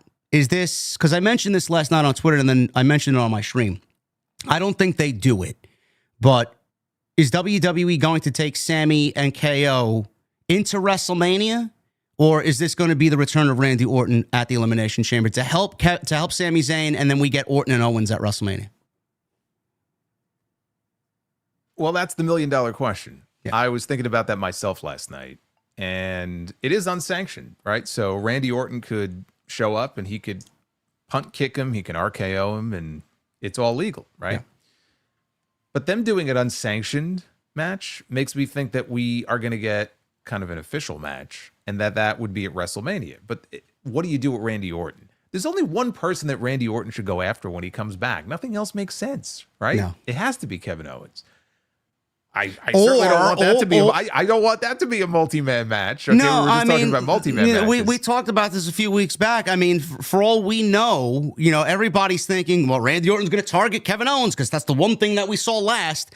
But who's to say Randy Orton's not sitting at home and seeing everything transpire on television, and then all this time off comes back and eventually blames Cody Rhodes, and we get the match that we want. Which in that case, what you would do then is you wouldn't even have Randy on the WrestleMania card. What you would do is you would wait until, let's say, SmackDown that Friday or Raw that Monday, and you would have him come out of nowhere. Yeah. And drop Cody. And people asking why. And then we get the explanation. That the more he sat at home and saw things play out, the more Kevin Owens made sense. Yeah. Right? Yes, you could do that. If the plan would be to turn Randy heel and then coming out of Mania, you go into a Cody-Randy feud, I would be okay with that. I just find it hard to believe that they're going to keep Randy out of the Rumble. They're going to keep him off the Chamber show, and he's not going to have a role at WrestleMania if he's healthy, right? They're just going to sit him at home until post-Mania. I don't see it. I find it hard to believe he wouldn't have some kind of role on that show. That tells me we see Orton at the Chamber or immediately after, and we build to Owens and Randy. And like you said, we may get Sami Zayn and Karrion Kross, which for Karrion Kross, I mean, that would be the biggest opportunity of his career. For Sami Zayn, it would be a downgrade, from what he's been doing. Look at what he's done at the last couple of WrestleManias, right? There's no doubt about it. It would be a downgrade for him, just based on the way Kross has been booked. But for Kross, he's on social media cutting these promos that are better than what they have him doing on TV. I wish they would show some of that on the television show. I know. Some of his social media work is better than anything he's doing on TV. Yeah, and that's not a new thing. I mean, he's done that type of stuff for a while. So for him, it would be a huge opportunity. And maybe, obviously, we're getting something with him and Sami. I just don't know if it's going to be a WrestleMania match or if it's going to be a TV match. That may be it. That may take Sami away from Kevin, get Kevin and Randy. We've seen Kevin and Sami at WrestleMania before.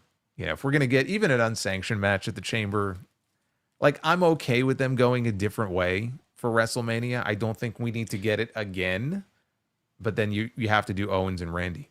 There's no what if? match. Well, I mean, listen, I don't want to disrespect Kross in any way because I do feel like this is a breakout year for him. I don't want to keep him off the card just because it's not WrestleMania worthy. He certainly deserves a spot there.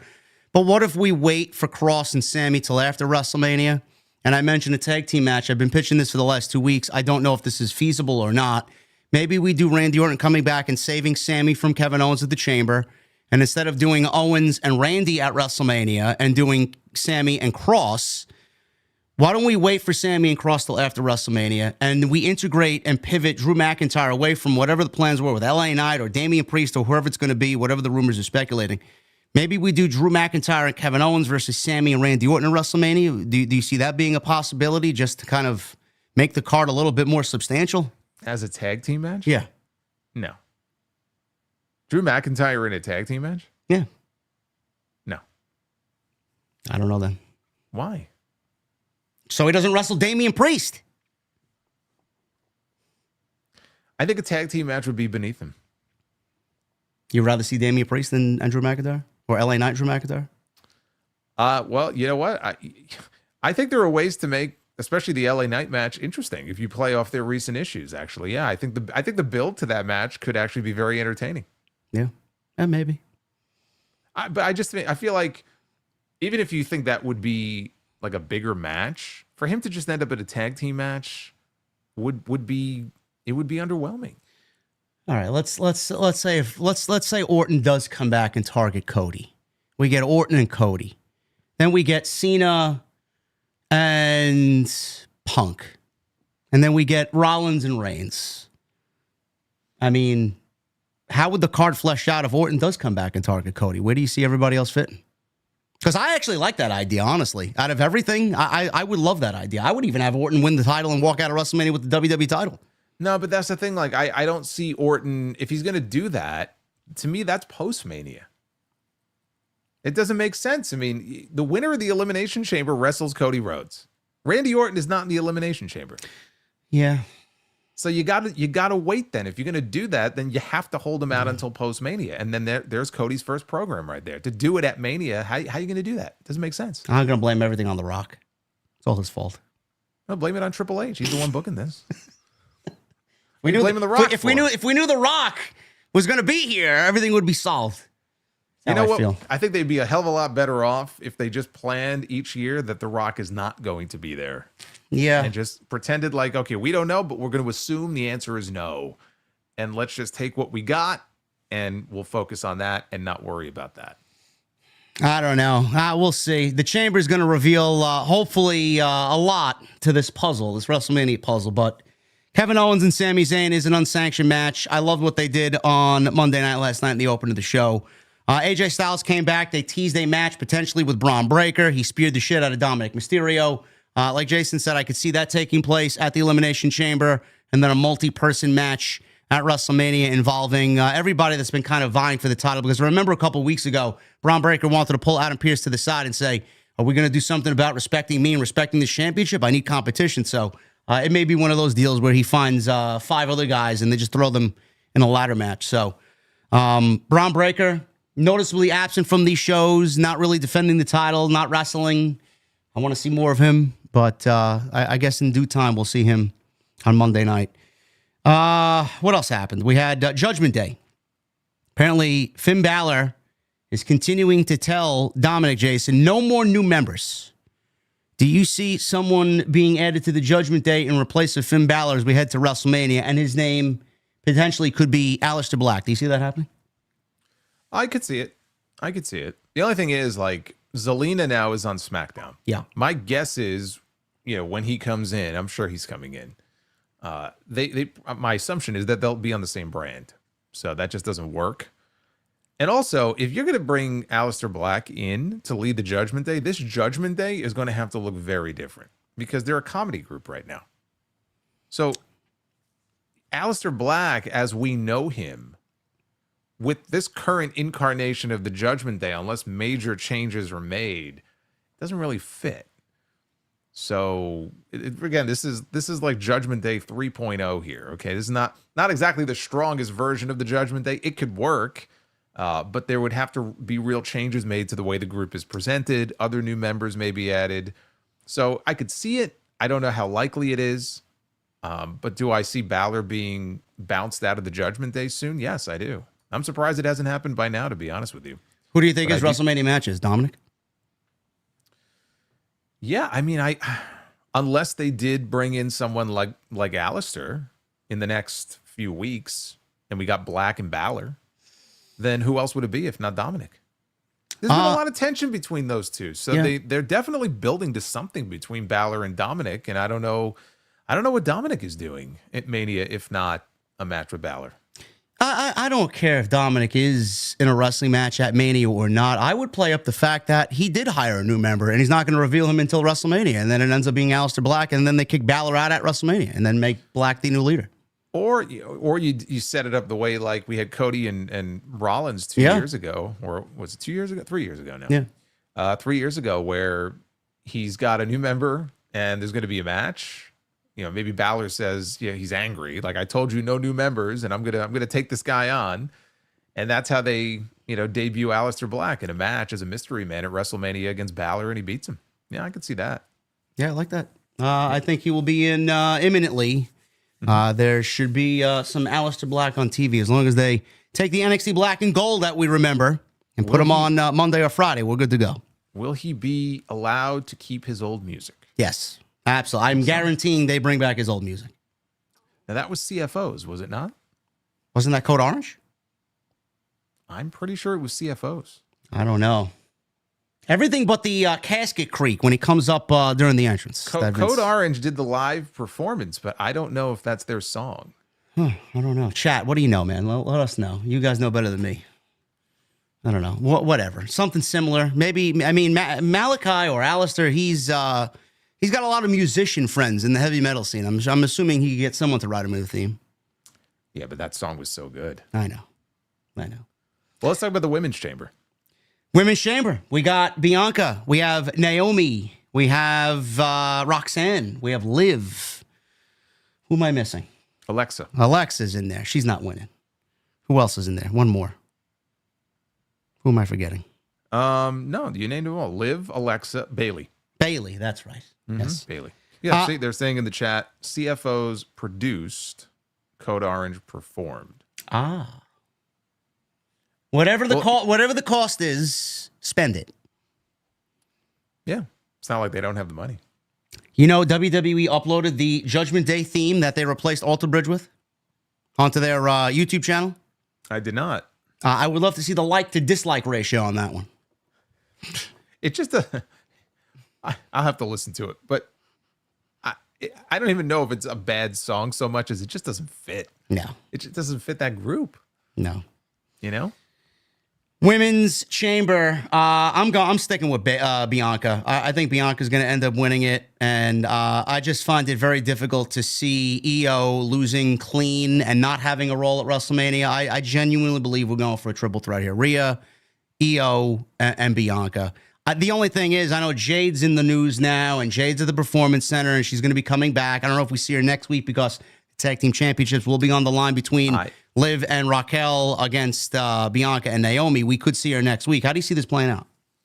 I think that you are correct in that we are headed for a triple threat. I think you have the wrong configuration of people.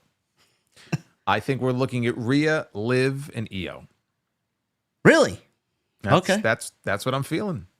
Because look, I'm looking. I would love to see Bianca win the Chamber. I've talked before about wanting to see Rhea and Bianca at WrestleMania. I think that would be great. And I have no issue if it plays out that way. I don't even think it needs to be a triple threat. You just do one-on-one. But I'm looking at the names that we have here. Alexa, I don't see winning. Bailey is not winning. Bailey and Roxanne, they kind of cancel each other out, right? So whatever they're going to be doing, I think they'll shoot that angle in the Chamber. Maybe one eliminates the other. So Bailey's not winning. Roxanne's not winning. Naomi's not winning. So that leaves Liv, Alexa, and Bianca.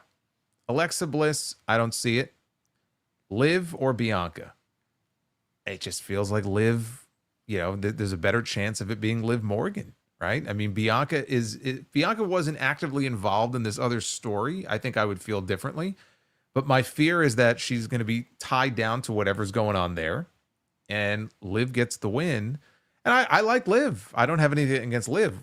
I just don't have the appetite to go back to Rhea and Liv. But I feel like this time they'll throw EO in there. We won't get a decisive winner in their match on Raw. And that's how we end up getting a triple threat. Eventually, whatever the explanation is, it ends up being a three-way. But those are the three. Bianca ends up not being involved. Well, to be fair, Jason did say before the Royal Rumble, keep an eye on Jey Uso. And then what happened? Jey Uso won the Royal Rumble. He could very well be right here. It is not outlandish to think that Liv and her winning the Chamber, it is a very feasible thing for sure. I don't care to see it. But what if Jade comes back and Naomi is the one that targeted her and attacked Jade Cargill? Then where does that leave Bianca? How does she get involved in that? And where do we go with that? I've been saying Naomi for months. Like they shot that stupid angle on Friday. Like we're supposed to all believe that Liv and Raquel, these stupid baby faces, they see them on that video that Nick Aldis shows. Oh, we're going to Raw. Like, okay, we found the culprit. I coined a phrase many years ago, dumb babyface syndrome. It was on display there on Friday night, right? Well, they were in the parking lot, so they must have done it. No, I'm sticking with Naomi. I still think Naomi, she looked a little nervous in that video footage right before Nick Aldis pushed play. If they do that, and we find out that Naomi was the culprit, that I've been struggling with what the match is, because I'm sure Jade is back before then. So you would think if it was Naomi, that they would do Jade against Naomi. Would it not feel weird if Bianca wasn't involved in some way? Yes. So, but like a triple threat wouldn't really make sense, because why would Bianca want to wrestle Jade? So I haven't figured that out yet. I don't know. I don't know how you feel. I think the only thing that I've said in regards to both, I could see Naomi turn heel. I could see Bianca turn heel. I think they could certainly use a fresh coat of paint on their characters. I'd love to see Bianca go heel. I just don't see them pulling the trigger on that.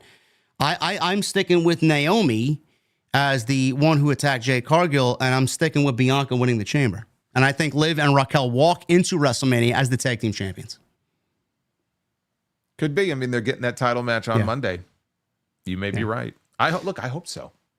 Yeah, I don't want to see Rhea and Liv in the ring together anymore. No, I don't think the chat wants to either. Over and done. Like we've seen it. They squeezed everything out of that sponge they possibly could, and I want to see something different. I want to see something fresh. Rhea and Io, Rhea and Bianca. To me, that's fresh, and I think the match would be fucking great.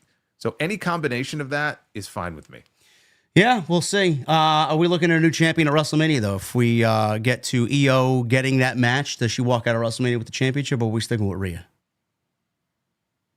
I think we're sticking with Rhea. Okay.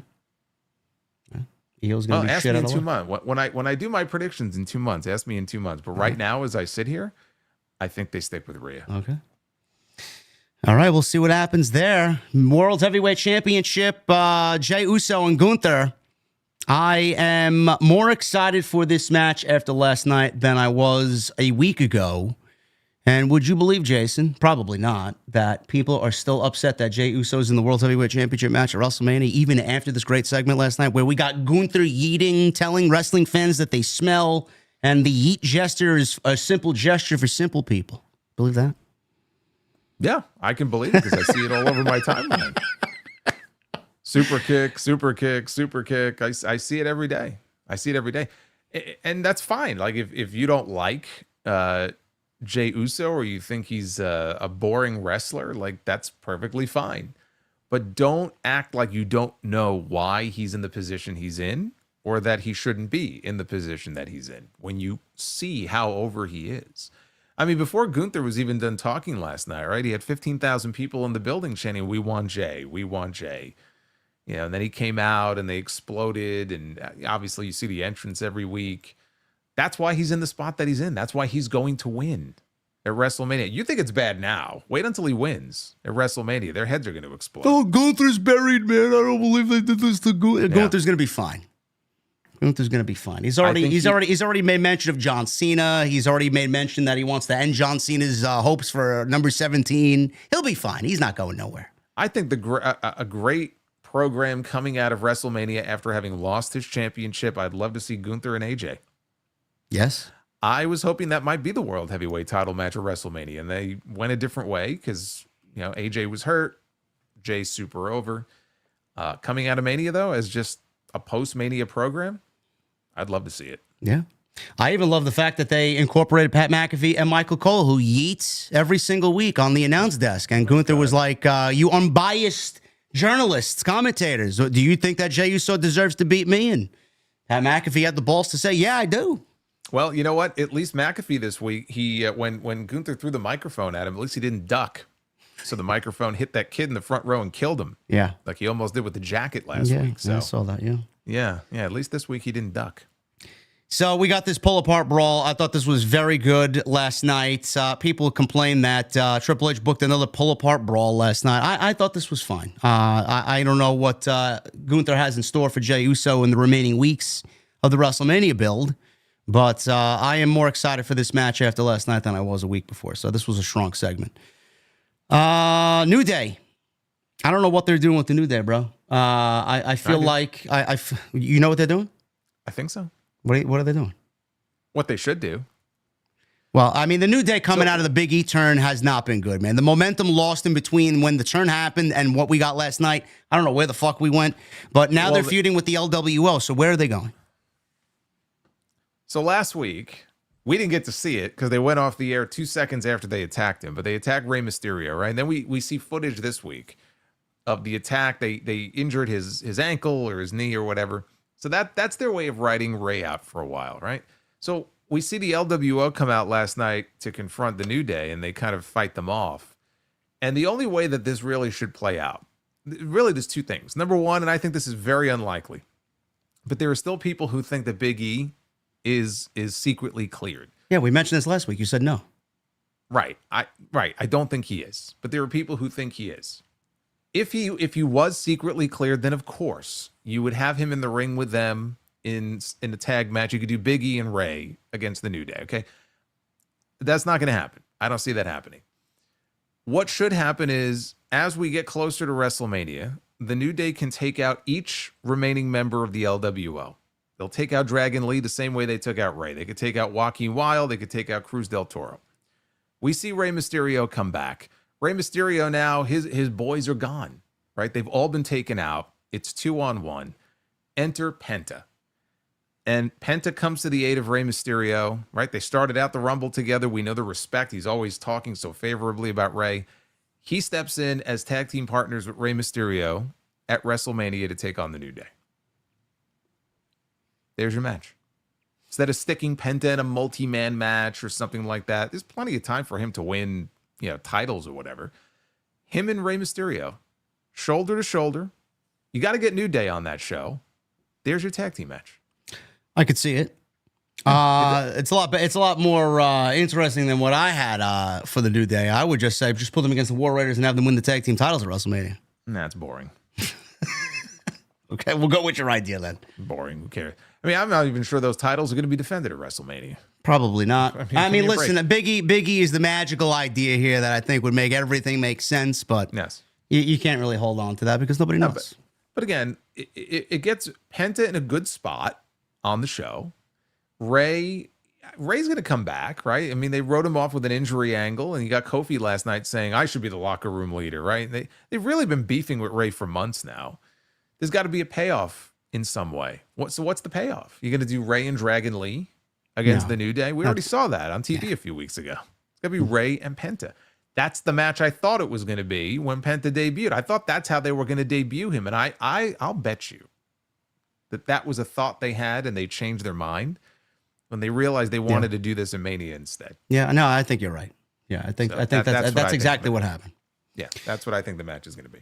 No, guys, Penta's not going to be joining the LWO if that's the case. Maybe Phoenix gets his release, and then maybe he joins WWE this summer, and we get something going on there. Maybe, I don't know. Yeah, I'm not advocating this to put Penta in the LWO. I'm saying the LWO gets killed off in the build to WrestleMania. Ray has nobody to help him. Enter Penta. Yeah, it would just make him that much more of a babyface. I just love how over he is. I mean, his entrance is fucking great. Yes. I mean, you talk about a superstar entrance when he comes out. They really nailed it on that. And that's such an important part of the presentation. And he's over everywhere they go. Like the reactions he gets when he comes out, when he goes on offense, his finisher, his catchphrase. So far, so good with him. Yeah, he looks great. He beat Pete Dunne last night, and there's a little scuffle there between Pete Dunne and Kaiser. I don't know. Like I said, I feel like everybody's just going to factor into the IC title coming out of that. But I could see Penta and Ray definitely teaming up at WrestleMania. NXT is over, guys. Thank you for joining us. We went from a good 2,300 now to 2,700. Appreciate you guys joining us on episode 83 of TNT. Super chats are open if you guys want to support both me and Jason. Make sure you guys get them on in. We will hang out at the end of the show, and I see 667 likes. We got 2,700 in here. We should have easily 1,000 likes. So make sure you guys do that for us, and we will get with you at the end with the super chats. And I should mention we're going to be having, haven't set the date yet, but we're going to be having a conversation very soon with Jose, the assistant. Yes. That tease went out. That is coming soon to be announced. Yes, to be announced, and should be a very interesting conversation. Looking forward to that. So stay tuned for the details on that. So I just wanted to make mention of that. Moving on here, we got Seth Rollins. This is the last thing that happened on the show last night. Main event, 19 minutes they went. Rollins defeated Balor to advance the Elimination Chamber. I thought this was a very good main event. Balor continues to lose. He's not the leader the Judgment Day needs. Finn Balor. Yes, Finn Balor, yes. Finn Balor. Got to get it right. Yeah, Rollins, he got the victory as predicted. He's in the chamber. I know a lot was made out of the late kick out by Balor. A lot of people blame the referee and the chants last night, "You suck, ref," or "Ref, you suck," whatever they were chanting. It wasn't the referee's fault. It was Balor's fault. No. It was a momentary hesitation where the referee tried to make the 2 count, stopped, and then Balor did not lift his shoulder up, and then Balor got his shoulder up very quickly after that. So it wasn't the referee's fault. So that was the only takeaway from the match that people were talking about last night. And I knew it would be. And I posted about it as soon as the show ended because you heard the crowd like, "Ref, you suck," because they couldn't see the ref did nothing wrong. No. There were people saying, well, he should, like Vince used to have the referees count it like a shoot, so it's Balor's fault if he didn't get his shoulder up. Too bad. But he was trying to save the match. They were heading obviously to I thought the finishing sequence was great. So had he counted the 3, it wouldn't have mattered because Rollins was going to win anyway. So it would have been no harm, no foul. I'm sure the wrestlers wouldn't have been very happy about it, but that's 100% Finn Balor. He just had a brain fart or just waited too long. I call it the Kurt Angle kick out. Kurt Angle used to do that all the time. He would wait until the last possible second. And what ended up happening in most of his matches when he would do that is the referee had to hold up his count because Kurt would kick out at like 3.5. And it looked like shit. But that's not the referee's fault. So I felt bad for the ref. You saw Rollins gave him a crotch chop. He did. And but it was smart though because he did that. Everybody popped and then they forgot about it and the match went on. And it didn't affect the quality of the match at all. I thought it was an excellent match. And we've seen these two in the ring together a lot over the years. Balor has not been, I would say, booked with any degree of, what's the word I'm looking for? Urgency? Not even urgency, seriousness, maybe. Yeah. I don't know. I mean, I know some people are very upset. They thought Triple H would treat him better. And yeah, I'm a little surprised by it myself. But when he goes out there with the right opponent, he could still put out a banger match, as we saw last night. So with that win, Rollins punches his ticket to the Elimination Chamber. The field is set, and we'll see what the fallout is from Balor. Because Balor, Balor, we know things are not well within the Judgment Day. I'm sure this will factor into it. Raquel lost her match, right? So they were all losers last night. So that'll just further the Judgment Day split. Yeah, and if Liv and Raquel win Liv anyway wins the tag team championships for Judgment Day, and then her and Dom are the only winning duo in the Judgment Day, it's going to look bad on Mr. Pin Balor over here. So we'll see what happens going into WrestleMania. But yes, this was a very good match. Eddie Arango was the referee. They had a little back and forth, him and Rollins at the end of the match. No harm, no foul. And that was it. Monday Night Raw went off the air with Rollins winning. Very good match. And he is now in the Elimination Chamber. Rollins was interviewed for Bloomberg Television's YouTube channel, and he talked about life after WWE. This was very interesting. He was interviewed by Kim Basin of Bloomberg TV. And Rollins explained that the end of his in-ring career is still ways off. I'm closer to the end of my career than the beginning, but the end ain't here yet. I'm kind of in my prime right now. I don't know if you think he's in his prime? I think he's like kind of, if there was like a gauge of 10, I would say Rollins is at like I would say 6.5. No, I mean, I look at Rollins' prime is when he was doing the, what was the stuff he was doing? Training. Oh God, what's it called? Black and Brave? Training. No. It's the way that he would train. CrossFit. CrossFit. Yeah. They called him like CrossFit Jesus, Yeah. because he had the beard and everything. To me, that's prime Rollins. Yeah. Like when he won the championship before he hurt his knee. Yeah. 2015 WWE champion. He was in the best shape of his career. To me, that's prime Rollins. But Rollins is still great. I wouldn't say he's in his prime, but he's still great. He says, my mental and physical are kind of like locked in right now, where my physical hasn't declined too much and my mental side is really on the rise, and I'm starting to see the industry from a different angle. That part I'm really focused on. I think we're in the early stages of conversations about what it might look like for me in the future as an executive or in a creative role or whatever that may be. But again, that's in its infancy. That's like, hey, maybe what would you think down the road? Right now, I'm focused on what I'm doing in the ring and helping out there as best as I can. Now, obviously, Jason, we see talent that move on, and no matter what sport it is, they move on to an analyst role. That they do ESPN, and I love that perspective of like someone who's been in the game for so long, and then you see someone like Tony Romo doing the NFL, or now not Drew Bledsoe, fucking Tom Brady, who are Phil Simms. It is what it is. Samoa Joe did it in WWE for a little bit. I thought he was fucking great as a color guy or an analyst guy. Taz is great at what he does. I could see Rollins in that type of role, not necessarily on commentary, but him as far as an executive, a producer, or someone in the creative role. I could absolutely see that for him. He is someone who said in this same interview, who may want to, run WWE in a higher executive type role. We've seen CM Punk kind of get his feet wet with NXT. Shawn Michaels is not going to be there forever. Who takes over NXT? I could see CM Punk doing that if he wants to do it at some point, in the near future. Where do you see someone like Rollins being? Could you see him in like that creative role after his career is over? Yeah, I mean, if that's what he wants to do, I don't know if he has an aptitude for it or not. Some wrestlers are very creative and have all sorts of ideas.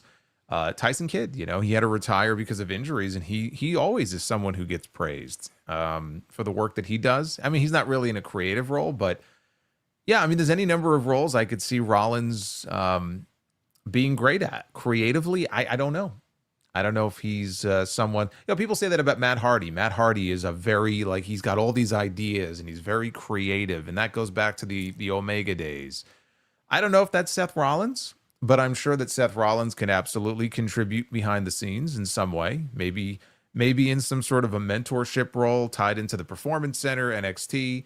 I think he'll be a valuable asset for them. But like he said, it's not happening imminently. He's not that old. But when he's good and ready, yeah, I think WWE would be crazy not to utilize him in some way like that. Yeah, it's always definitely a mental kind of storytelling aspect to what these types of guys bring to the table. I know Abyss is thriving in his role, Jason Jordan, Bobby Roode, guys like that really bring that sense of psychology where someone might not have it. Those types of guys have it. I could see Rollins definitely having that type of psychology to tell a great story, and just the in-ring aspect I could see him really thriving at. So, yeah, I mean, he says he's not at that point yet, but I could certainly see him in that type of role when his career is over.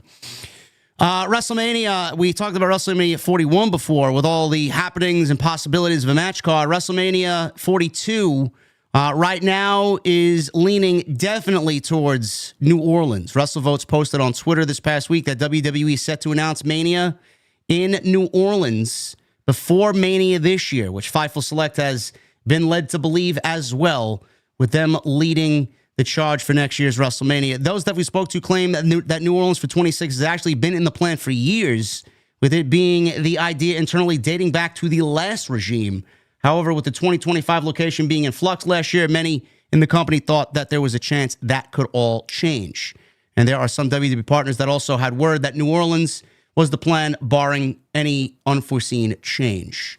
As far as UK or Saudi for WrestleMania, WWE told Fightful that they don't expect any of those cities before 2028. So, countries. Yes, countries. Sorry. So it looks like New Orleans. I never been to New Orleans, so I think I may find myself down there next year. You'll enjoy yourself. I was there for the first two WrestleManias that they did there, and I had a blast each time. And if they do go back there next year, I'm sure I'll be there. Yeah. It's just a lot of fun, even if you don't go to Mania.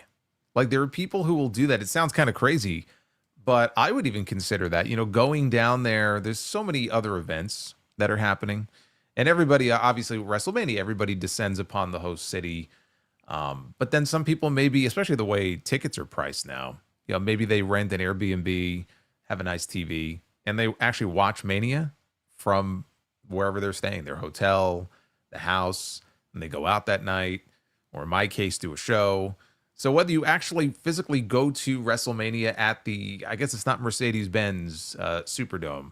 I think they changed the name, but it is the Superdome. Whether you go to the event or not, I would say if you're someone who's never been to New Orleans before, this is a great opportunity for you to explore for the first time, because there's a lot of great music, food.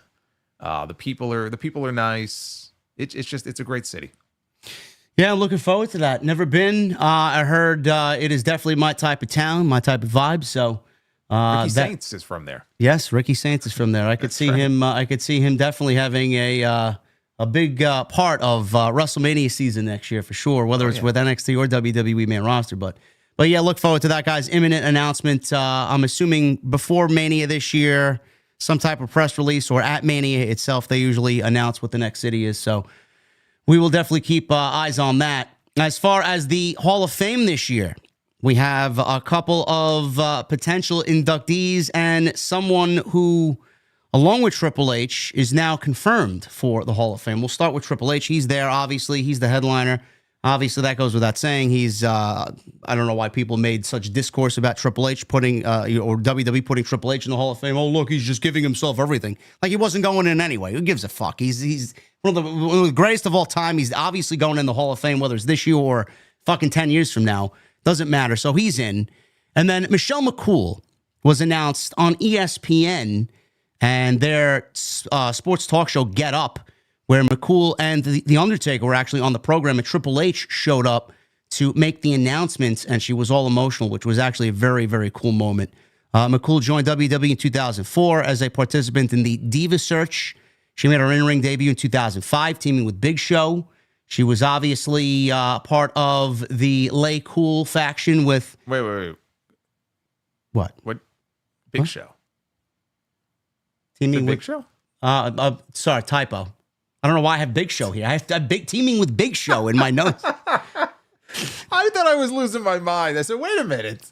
When did she tag with Big Show? I don't know why I have Big Show here.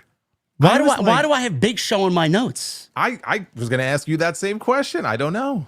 Why would you have Big Show in your notes? I don't know. You have Big Show on the brain? I guess so. I don't know. McCool, regardless of Big Show... Jesus Christ! I don't know how the fuck that got in there, man. What am I doing? I don't know what's wrong with you, but okay. Big Show, Divas champion twice, women's championship twice. She was the first woman to hold. Yeah, sorry. First woman to hold both of those titles. Lay Cool, obviously, with Layla. She retired in 2011.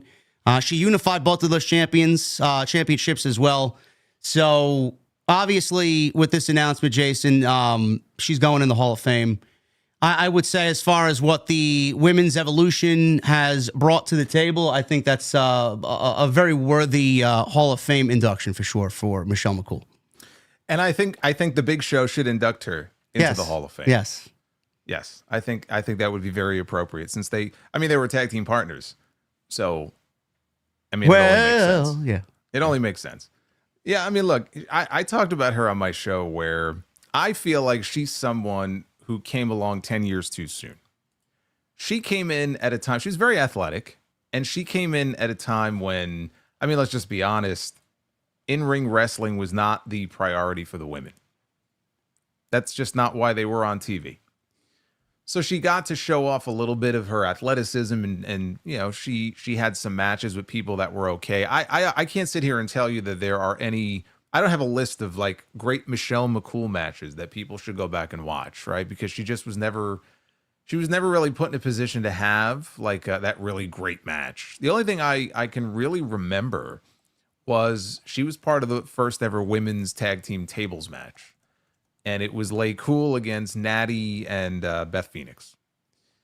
And I remember the finish vividly of that match because Natty went to put them off the top rope through a table. Table didn't break. And Natty comes off the top, puts them through the table. Everybody pops. So she was part of history in that way. But she's been on podcasts. She was on The Undertaker's podcast last year and talked about getting in trouble once in a match with Melina at Night of Champions because they did a DDT spot on top of the barricade. And they went to the back and they got yelled at. They got heat for it. Like, oh, the women shouldn't be doing a spot like that. And, yeah, she's told the story about a match with Victoria where they had to go back out and do it over again because your punches look better than the guy's punches. Like that's their fucking problem. Like, if you got a problem with that, tell the guys to throw better punches, right? But that's the kind of stuff that a lot of the divas had to go through back then. And a lot of people didn't know about that, right? Some of the divas came out of the diva search and they couldn't work a lick. Like, they would go out there and the matches just were fucking horrendous. But you had women who were genuinely good athletes who were trying. They were putting the effort in. They were trying to have good matches and pitching ideas. And it was falling on deaf ears, you know? A lot of those matches didn't get a lot of time either. So people are good. Yeah, some people are going to mock it. Oh, I can't believe she's going in before this person and that person.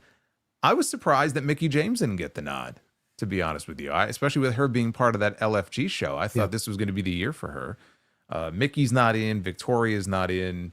But Michelle McCool being in, I mean, it's fine. I think she should have gone in as part of Lay Cool.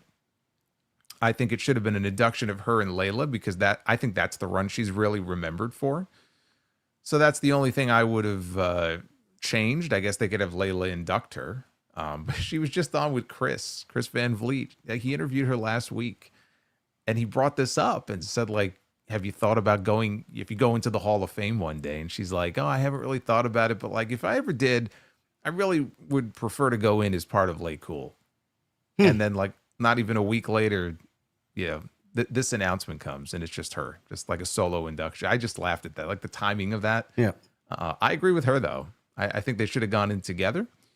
But yeah, I mean, look, it's she was a 4-time champion. I couldn't tell you the 4 people she beat to win those titles, but 4-time women's champion. She was part of that era. I just think she came along, 10 years too soon. If she would have come along now up through the PC, I think she would have done well.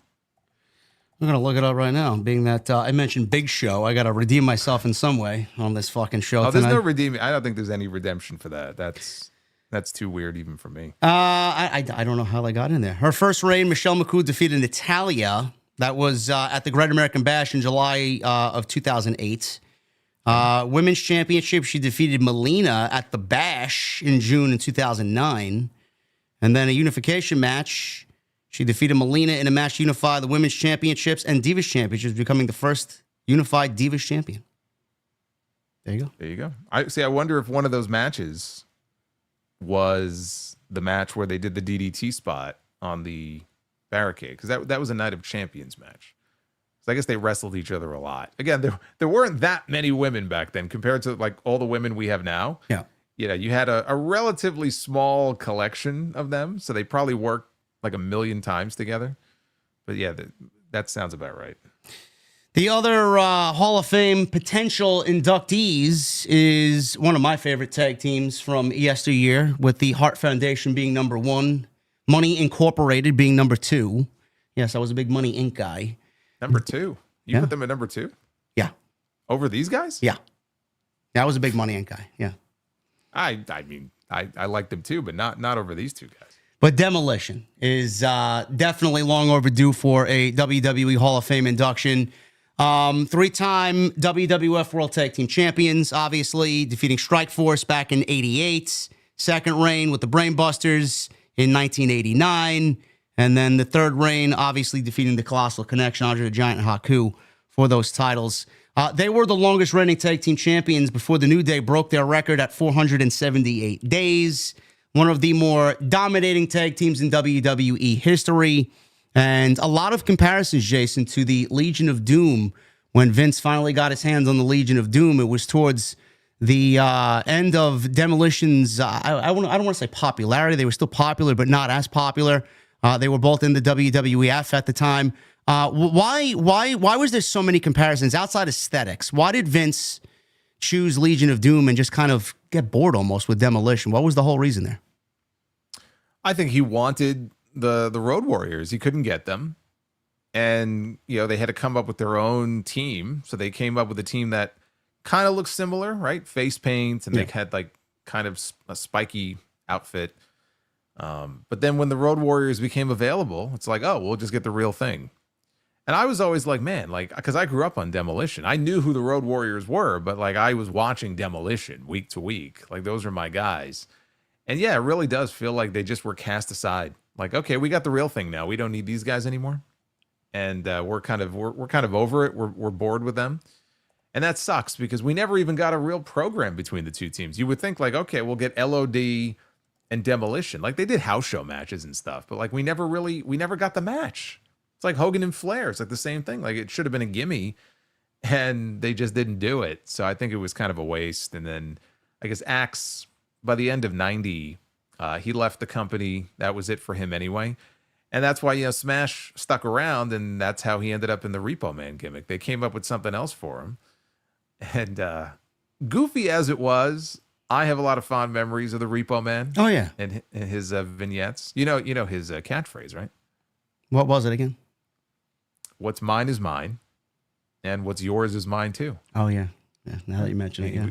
He would go around repossessing. He might have repossessed the Dark Horse, man. He would sneak up into your driveway and. So what do you say? Are you the Repo Man? I was last week. Yeah, I was riding around in that Dark Horse, man. Even though it was fucking raining outside. It's always raining. I brought it back though. You did. You didn't fill up the tank. You didn't fill up the tank though. No, but not a scuff on it. No. Okay, Yeah. So I told you I would bring it back. And why is it always raining on this show? I don't know. Yeah, I've been waiting to find out the answer to that question. Why is it always raining and storming on this show? Why can't it be like nice and like sunshine? It goes along with my mood. I guess so. Well, that kind of fits. Yeah. I was watching last week. I was watching the 1989 Royal Rumble. Remember when Axe and Smash came out at number 1 and 2? Of course. I went on a Royal Rumble binge this past week. I don't know why. But, I would say the second most kind of iconic opening 1 and 2 in Rumble history. I put that at number 2. How come Crush failed in Demolition? They didn't have the same feeling, huh? I mean, he was a big guy. You would think it would be like, oh, he's he was a big guy, but like, there wasn't anything great about him. He was still very green. Yeah, I don't know when he debuted in the business, but it couldn't have been that long before that. So it just felt like it tacked. I mean, I know why they did it because Axe, he got sick, and so they needed a new guy, and they made him a trio. But like Crush in Demolition was like, wasn't that great? No, I know, but I was hoping that this would be a case this year. It looks like it may be closer than any other year. We've talked about this. PW Insider reports that they have signed an official Legends deal, so this is obviously a step forward for a Hall of Fame induction. There were issues with Demolition going back to a 1997 lawsuit over name and gimmick rights and their involvement in the 2016 concussion-related class action lawsuit, which obviously was under Vince McMahon's administration, which I would assume led to them no longer holding the record for the longest reigning tag team title reign of all time. So they gave that to the New Day as petty as it may sound. That's exactly what happened. Well, it was gonna fall. It was gonna fall anyway. I mean, the Usos broke it. What was it 600 days? I think they had the titles for. So it was gonna fall no matter what. And at the end of all this, Jason, I know we've talked about this several times. A lot of people have talked about this. Hall of Fame inductions are made after the fact, unfortunately, when someone passes, and then they go in. They're both here with us today. So doing it this year would be fucking great to hear from them. They can celebrate with everybody. I don't know which one, I don't know if it's Bill Eadie or Barry Darsow that has health issues. I don't know which one does. Maybe they both do, but I'm glad that they're still here to potentially take this induction. No, I don't think it's so much a case where either of them have health issues. I mean, the reason why Edie had to get out of the ring and they brought Crush in, he had an allergic reaction to shellfish, so it kind of affected his heart. But it's not like he had heart issues or anything like that. I guess it kind of scared them off from doing too much with him after that, and that kind of necessitated them bringing Crush in. But I mean, it's not like he never wrestled again, and didn't affect him in his day-to-day life. He continued to work elsewhere. But that's what happened. Yeah, apparently he was at a rest. He's told the story before. He was at a restaurant, had shellfish, and Yeah, it was a pretty bad reaction that he had to it. So as far as I know, other than whatever life issues come at you when you're 77 years old, which is what I think Edie is now. I think Darso's 65. Outside of whatever normal day-to-day issues, I think they're relatively healthy. But like you said, why wait and put it off? Like Sid, right? Sid may go into the Hall of Fame. I think he should go in this year. But if he goes in, he's not around to accept his induction. Yeah. Randy Savage, right? He wasn't around to, and what a speech that would have been. So I don't want to see the same thing happen here. And also, selfishly, I want to hear that great fucking theme music again. Oh, what a great song. Yeah. Yeah, that's going to be a great Hall of Fame. So hopefully we see them announced any week now for the Hall of Fame this year. Moving on with one other WWE news and note here coming out of SmackDown, which has also caused some great discourse on social media, because you get the side of social media that says, oh, no wonder why SmackDown has been so bad. And then the other side, you know, are the people who are like, well, look at all these grifters taking the blame off of Triple H and looking to blame somebody else for her. I get it. But Road Dogg apparently was in the news. He is appointed the new co-lead writer for Friday Night SmackDown. Now, Road Dogg is someone that is, I would say, going back to 2016, 2017, he was a part of the writing team with Ryan Ward for what was, I thought, was a great period, especially in 2016 of SmackDown. The last half of that year was fucking tremendous television. That was very reminiscent of Black and Gold NXT, Jason. I believe Road Dogg began in that role at the very end of 2016. If I'm that was not mostly mistaken. Ryan Ward then. Yes. Okay, Yes. so okay. Yes. It's when you get into the dark days of SmackDown. Days Yes. I don't want to talk about, man. I don't want to talk about that. Days that we don't need to dwell on. But All right, so all my positivity towards Road Dogg have now gone up in smoke. I'm sorry. the Road Dogg has in the past said he said that he was or at least he had input into like the Kofi Mania angle, Randy Orton joining the Wyatt family. So it's not to say that he didn't have involvement in some stories during that period that actually were good. But the rap on him was not good. I mean, at one point there was a hashtag that people started online, Fire Road Dogg. I remember. Now, how much of that was because Road Dogg's ideas were no good? And how much of that was Road Dogg's ideas were then taken by the Irish Madman and then made worse, right? And kind of blown up. That's what AJ Styles said. AJ Styles came to his defense on social media this week and basically said the same thing. I love how you have some people.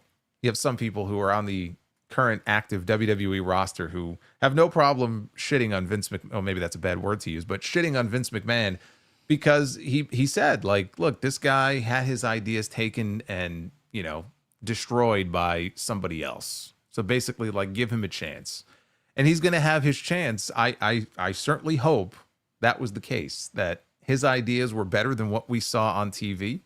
And what we saw on TV was the product of Vince McMahon putting his fingers in it and getting his hands on it and turning it into whatever he thought would make for good TV, because there was a lot of bad All right, TV. let's navigate these murky waters here. Okay, you I didn't know this before you said it. I didn't know he came in at the end of that 2016 great period. That was the at least the 4 or 5 months I remember were fucking great. Miz and Dolph Ziggler ladder match, career versus title. I mean, all that stuff was great. You had relative unknowns. Raw got the best of the best in the draft that year.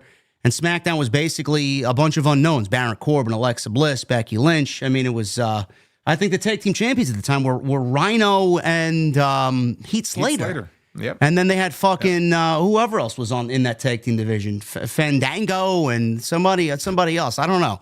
Whatever the case may be. Tyler Breeze, maybe? Yeah. The fucking, the police gimmick that they had. But regardless of all that, he comes in.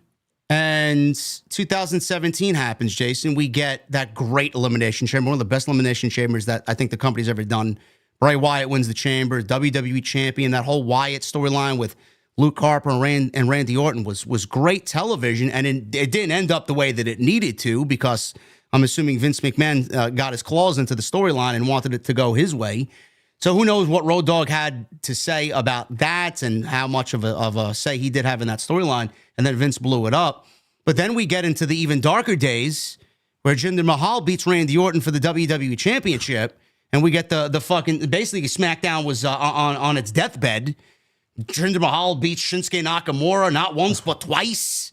I can't even talk about this without getting nauseous anymore. I mean, people actually, there are people out there that enjoyed this, that claim that this was a great run for Jinder Mahal. I don't know who these people are, but if that is the case, I am willing to give Road Dogg a shot here, because I do believe, AJ, that Vince stuck his paws in this and just fucked things up and just did what he wanted to do.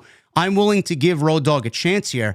But it's not looking good right now when you, me, and everybody else that covers SmackDown says the same thing every fucking Friday, minus the 3 hours, because we all know it's a long show and shouldn't be 3 hours. It's just fucking boring. There's nothing exciting coming off the show, and I hope that changes, but I don't want them to blame Road Dogg and not blame Triple H, because whatever gets written gets handed to Triple H, and he's the one that signs off on everything, and he's got the final say, and it's all going to fall in his lap regardless, and should fall in his lap. So I don't want people to start blaming Road Dogg and not Triple H, but I'm willing to give him a shot. Well, I mean, yes, but were you not one of the people always blaming Bruce, right? So it's kind of like the same thing where it's like, you're right. It's ultimately... Well, Bruce and Vince were one and the same, man. Come on. Yes, but nonetheless, if that's the case, ultimately the blame rests at the feet of whoever is the head of creative, which in this case is Triple H. And these reports that came out about Road Dogg indicate the way it was written sounds like he hasn't started, or he's just starting out in that position. So Triple H is fully responsible for the SmackDown that we've seen over the last few months. And SmackDown has really become, of all the shows during the week, you talk about Raw, you talk about Dynamite, talk about SmackDown. Some people might want to throw NXT in there. SmackDown is routinely the worst of all the shows. Like, not every week, but on a lot of weeks. Yeah. And it didn't always used to be that way. Like, there was a period even last year, I think in the summer, where they had a hot streak going there. Again, the show was 2 hours instead of 3. But SmackDown has become, and that's the worst thing that it could be, a largely just a very boring, dull show. It's just not fun. And we're heading into WrestleMania now, and again, okay, let's get to the Elimination Chamber. Maybe things will be different when they get some of these faces back that we don't see on TV every week, but something has to change. And it's going to be very tough until they go back to 2 hours in May or June or whatever it is, because this show at 3 hours is just, it's unbearable. And what you're running into on a lot of weeks, the third hour might be pretty good, but the first two aren't. Right? Or the first hour maybe ends up being pretty good, but the next two are just a chore to sit through. And it just ruins the whole viewing experience for the show. So that doesn't help. But what really compelling stories are being told on SmackDown right now, right? We're still talking about the bloodline. We have Jacob and Solo and what's going on there. What else is going on right now on SmackDown week to week at 3 hours that really grabs you? Nothing. Right? Not a whole lot. I'm still scratching my head as to how they're using Carmelo Hayes. Oh, Kevin Owens. Kevin Owens is feuding with someone that's not even on the brand. Right. So before with Cody and KO, you could say, okay, the Cody and KO stuff, I like that story, but that's over now. And so now he's feuding with Sami, who's not even on SmackDown. So SmackDown is the weakest show of all the shows each week. Something has to change.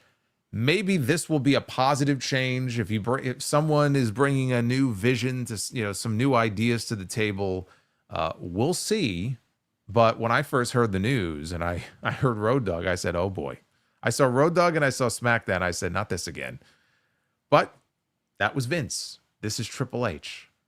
But Triple H hasn't exactly been lighting the world on fire with SmackDown the last few months. That's all I'm saying. No, and the head writer right now is John Sweekata. Is very yes, it's a tough one. It's like an unfortunate name. Yeah. You think something else there when you look at his name, but yes. He's the head writer right now. I don't know how much of what we're seeing is it might all be him. I have no idea. I don't know what Triple H has a part in here. I don't know. Like you said, I'm willing to give Road Dogg a shot here to see what he does, and a brand new set of eyes, ears, some new ideas. It could use it. If there's one brand that needs it, it's SmackDown. I don't know what his role was on NXT Black and Gold. I do think it was a collaborative effort on NXT. I do think that Road Dogg was a part of that at one point or another. So who knows? He might have some gold that he wasn't able to get across, and maybe he's got the same thing happening here, hopefully. What's he? I don't know if he was in a creative role. I would always see him sitting next to Sean, like at Gorilla, or their version of Gorilla. I don't know creatively how involved he was. I mean, I don't recall there being a whole lot said about him having some big creative role on the show. But yeah, he was down there for quite some time. It's been a while since he's been in like a head writing position, right? What was that, 2017 to 2019? So we're talking 6 years, 5 or 6 years. And he was let go in between then too. Yeah, but a lot has changed as far as management in the last 6 years. Yes, so he is just beginning, folks. We will see how SmackDown plays out on Friday nights going into WrestleMania. One last WWE note here. Jason's favorite, the Hulkster and Real American Beer, they are getting sued by a woman over allegedly a head injury incident that happened in Akron, Ohio. Now, Fox 8 is reporting that the lawsuit filed last Monday alleges negligence causing injury after a sealed can of beer was thrown approximately 50 feet, hitting the woman in the forehead near her hairline. The incident occurred back in August of 2024 at the bar Thirsty Cowboys during a Real American Beer promotional event. So this woman obviously is now, according to the lawsuit, Hogan and promoters hyped up the crowd by tossing free cans of beers to attendees. The victim here was standing near the back of the wall by the dance floor when she was allegedly hit. Her attorney stated that she never saw the can coming. Photos of the injury online, I guess, show a can-shaped wound, forehead requiring nearly 10 stitches. Medina Township police responded to the incident but did not file charges as they were unable to determine who threw the can. The lawsuit alleges that either Hulk Hogan or one of the other promoters threw the sealed can. Thirsty Cowboys and its owner, Aaron Lind, are also named in the suit. The plaintiffs argue that the venue is responsible for booking the promoters and ensuring the safety of its patrons. Did you know, I bet you didn't know this. Yeah, I'm a Mets fan, so I heard about this, but Hogan tells the story, many years ago, the Mets had come to him to try to draft him to be a pitcher for the team. Really? Got a hell of a throw, yeah. But he said, like, he just didn't have a passion for it. So he passed on the opportunity. Yeah. I don't know, man. I mean, yeah. I listen, I don't know what is going to come out of it. That's fucking funny, by the way. I don't know what's going to come out of this. This is probably settled already. I mean, just settle with this woman and move on. What comes of this? Why is this the thing? Why is this a thing? I should have sued Real American Beer because I'm still convinced that I was sick weeks ago because I drank that fucking beer. Well, listen, man. I talked about this with somebody else before we actually went live this week. It's a very weird coincidence that I got the beer in Chicago. We drank it. We did House of Glory. There were problems the night we did the taste test, and then you got sick. So it all comes back to one thing, bro. Yeah, that's a little too coincidental for me. Yeah.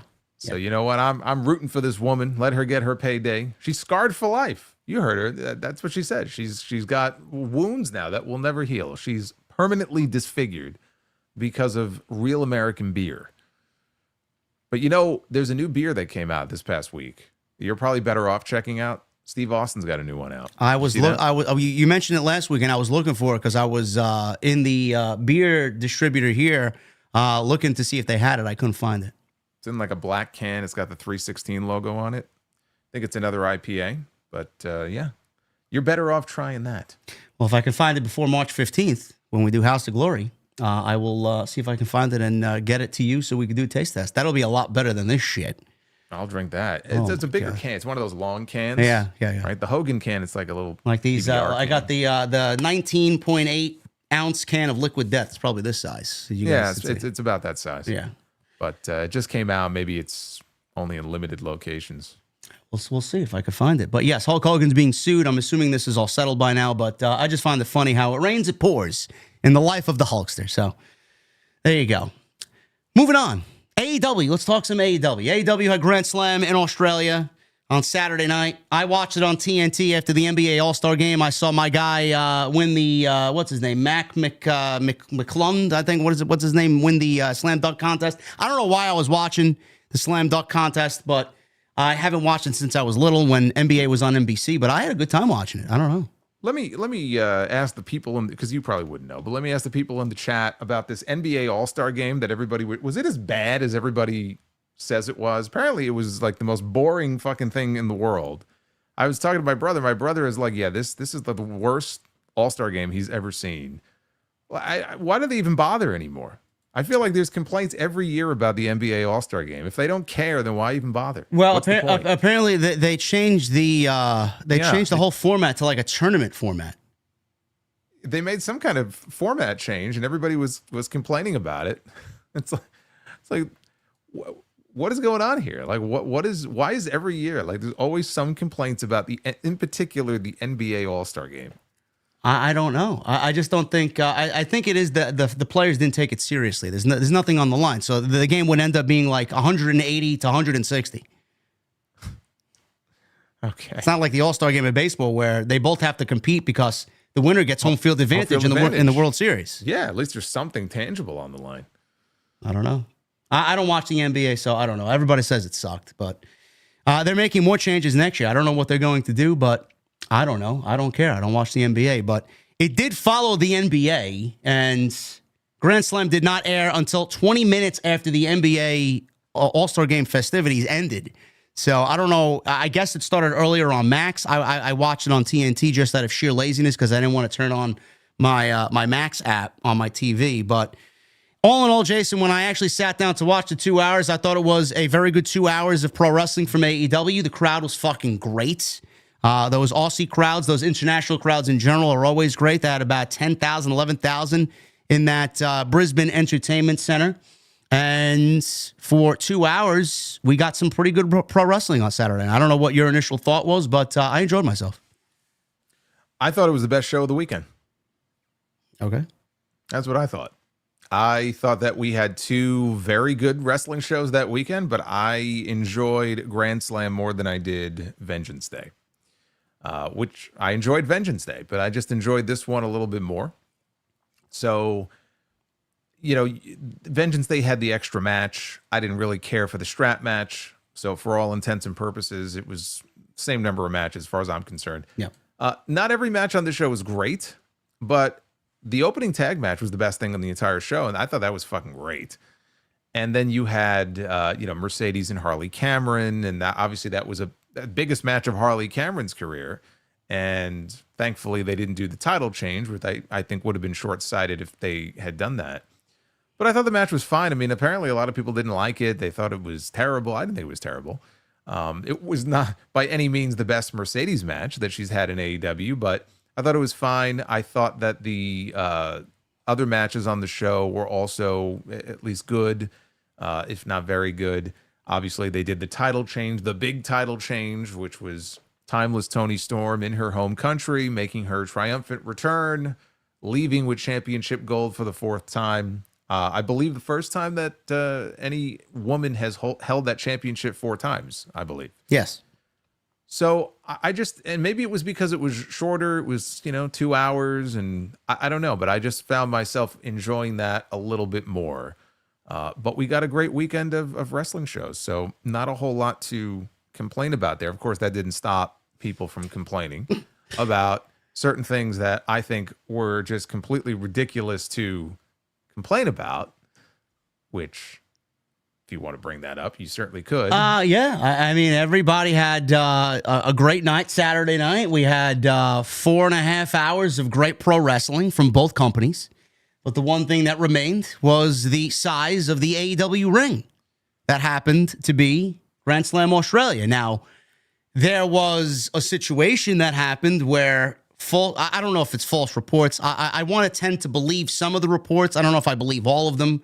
They did borrow a ring. We know that. They borrowed a ring from PWA. It's an Australian promotion. Kyle Fletcher knows his buddies over at PWA. They rented a ring or borrowed a ring from Sydney, and they drove it from the 10-hour drive from Sydney all the way to Brisbane to get this ring for AEW Grand Slam. Now, the typical ring that AEW uses is a 20 by 20 ring. Internationally, I've uncovered that for All In at Wembley, they used an 18 by 18 ring. The discourse online came from when everybody saw what happened at Grand Slam. The ring was obviously smaller. The steel posts were kind of bent inwards. Buddy Matthews makes his entrance and he twists his ankle or rolls his ankle, and everybody's fucking blaming the ring and all this discourse online. And the ring was very bouncy. So clearly we saw all of this happen on Saturday night. And then everybody after the fact, Jason, is making this big thing about the ring. Now, Fightful put out a report saying that AEW typically uses a 20 by 20 ring. And this is the same size. The plan was always to use an 18 by 18 foot ring. They said, the report said this was an 18 by 18 foot ring. I don't believe that for a second.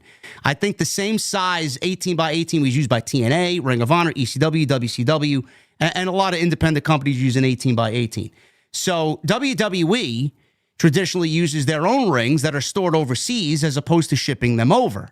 A lot of people were confused at this fact. Why didn't Tony buy a ring? Why didn't Tony ship the ring? Blah, blah, blah. WWE's been touring internationally for 40 years, 4 decades. They got rings in every part of the fucking globe. So when they go to Saudi, there's a ring there. They go to UK, there's a ring there. Australia, there's a ring there. Whatever the case may be. AEW, apparently people thought that Tony forgot to ship the ring over to Australia. Now, I cannot fathom these people forgetting to ship a fucking ring over to Australia. Did they not factor in freight times? Were they lazy? Were they cheap? It could be a mixture of all these things. But I feel that Tony, honestly, going forward, or at least could have, purchased the ring. The show was back, announced in August of 2024. He could have purchased the ring. I mean, you see how these rings come. We see it at House of Glory. They're nothing but fucking wooden planks, beams, and they're in the back of a fucking mini U-Haul truck. So I don't know what the issue is for the fact that he couldn't ship a ring or buy a ring or had a ring built there in Australia and then just drive it over to the venue. He had all this time. He had 7 months, and they didn't do it. So I don't know what your initial reaction is, Jason, but the discourse online came from the fact that the ring was small and the whole way that AEW went about it. They were lazy. Then they lied after the fact on social media about what the size of the ring was. And, you know, that we didn't forget to get the ring and all this other nonsense. What was your initial reaction and how could have this been done a lot better? So my initial reaction was I noticed that the ring was smaller. I noticed there was a ton of space outside around, where normally like the first few rows would be. And then by the end of the opening match, I didn't think about it again. No, me neither. Me neither. I didn't think about it again. I honestly didn't think this was any big controversy. I saw the same tweets that I'm sure a lot of people saw online about, random Twitter accounts saying, the Kyle Fletcher had a run to one of his friends and I said, look, I'm not taking anything I see on Twitter at face value, right? Maybe there's some nugget of truth in there, but I don't really give a shit. Didn't bother me that much. It was weird at first, and then after a while, I got used to it, and I can't for the life of me understand why or how this became any sort of big contra. Because I know you talked a lot about it, and I just sat here and I laughed, and I said, I don't understand what the big deal is here. What I'm sure happened, do I think Tony Khan forgot the ring? No. Oh, he gets to Australia and says, shit, I forgot the ring. Like, no. Okay. You want to blame Tony for, creative things you don't like? Fine. He didn't forget the fucking ring. Okay. So I don't know where that started, but forget that. They obviously borrowed a ring from a local promotion. Why didn't they ship one of their own rings? They obviously decided they didn't want to. They, for whatever reason, I don't know what the reasoning was behind it. It's not like they didn't have plenty of advance notice they were going to be traveling to Australia, but they figured, you know what, we'll just use a local ring. Maybe they didn't know how small the ring would be. Maybe they made some kind of deal well in advance, like, hey, we're coming in for this one show. We're not doing a whole tour. Maybe it would have been different if they were going to run an entire tour. They were going to do multiple dates there. They were coming in for one show. And so they were like, you know what, let's reach out to one of the local promotions. Maybe it was a Kyle Fletcher or somebody who knew somebody who worked for the local promotion.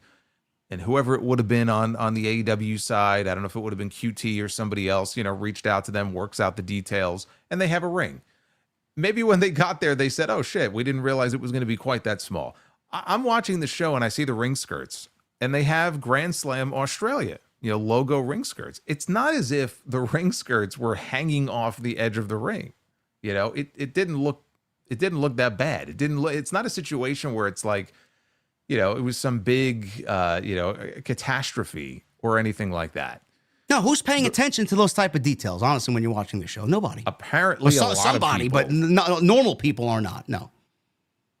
Okay. Well, to me, I mean, this is such a non-story to me that I can't even believe that I spent as much time talking about it just now as I did. You know what the problem is, right? The whole show, the whole fucking venture down there was a disaster. They lied about everything. Well, we both, on our respective channels, we talked about the disaster that was the planning really of this show from start to finish. Again, originally it was going to be a stadium show. They couldn't sell enough tickets, so they had to move to a smaller venue. And then you had people start coming out of the woodwork on social media talking about how, they expected it was going to be something that they never advertised it to be, which was a pay-per-view. But they had certain expectations that this was going to be a big show, big stadium show. It was going to be a certain length. They were going to be sitting in a certain, part of the stadium. And then the venue was changed. And so now they weren't going to be sitting in those seats anymore. And so, what seat am I going to have? And this is not what I expected it to be. And there were a lot of things that you could blame AEW for. It was very poor, like the planning, but also just every step of the way, it was just one embarrassment after another. And it really did feel to me like once they got bounced out of the stadium, they were like, all right, we have to do a show. The interest level maybe wasn't quite there in the way that it was at the beginning. I don't believe for a second that when this show was first conceived and they first announced it, that it was just going to be a collision, right? Whether it was going to be a bigger like streaming special, although by then they didn't have a streaming deal, but like they had something I think much bigger in mind, pay-per-view or not, for what this show was going to be. And along the way that changed. So yeah, we've already documented that, that whole thing was just a disaster. But as far as the show itself, like you said, hot crowd. It was somewhere in the range of 11 to 13, I think, 1,000 people, but however many people were there, it looked packed in, right?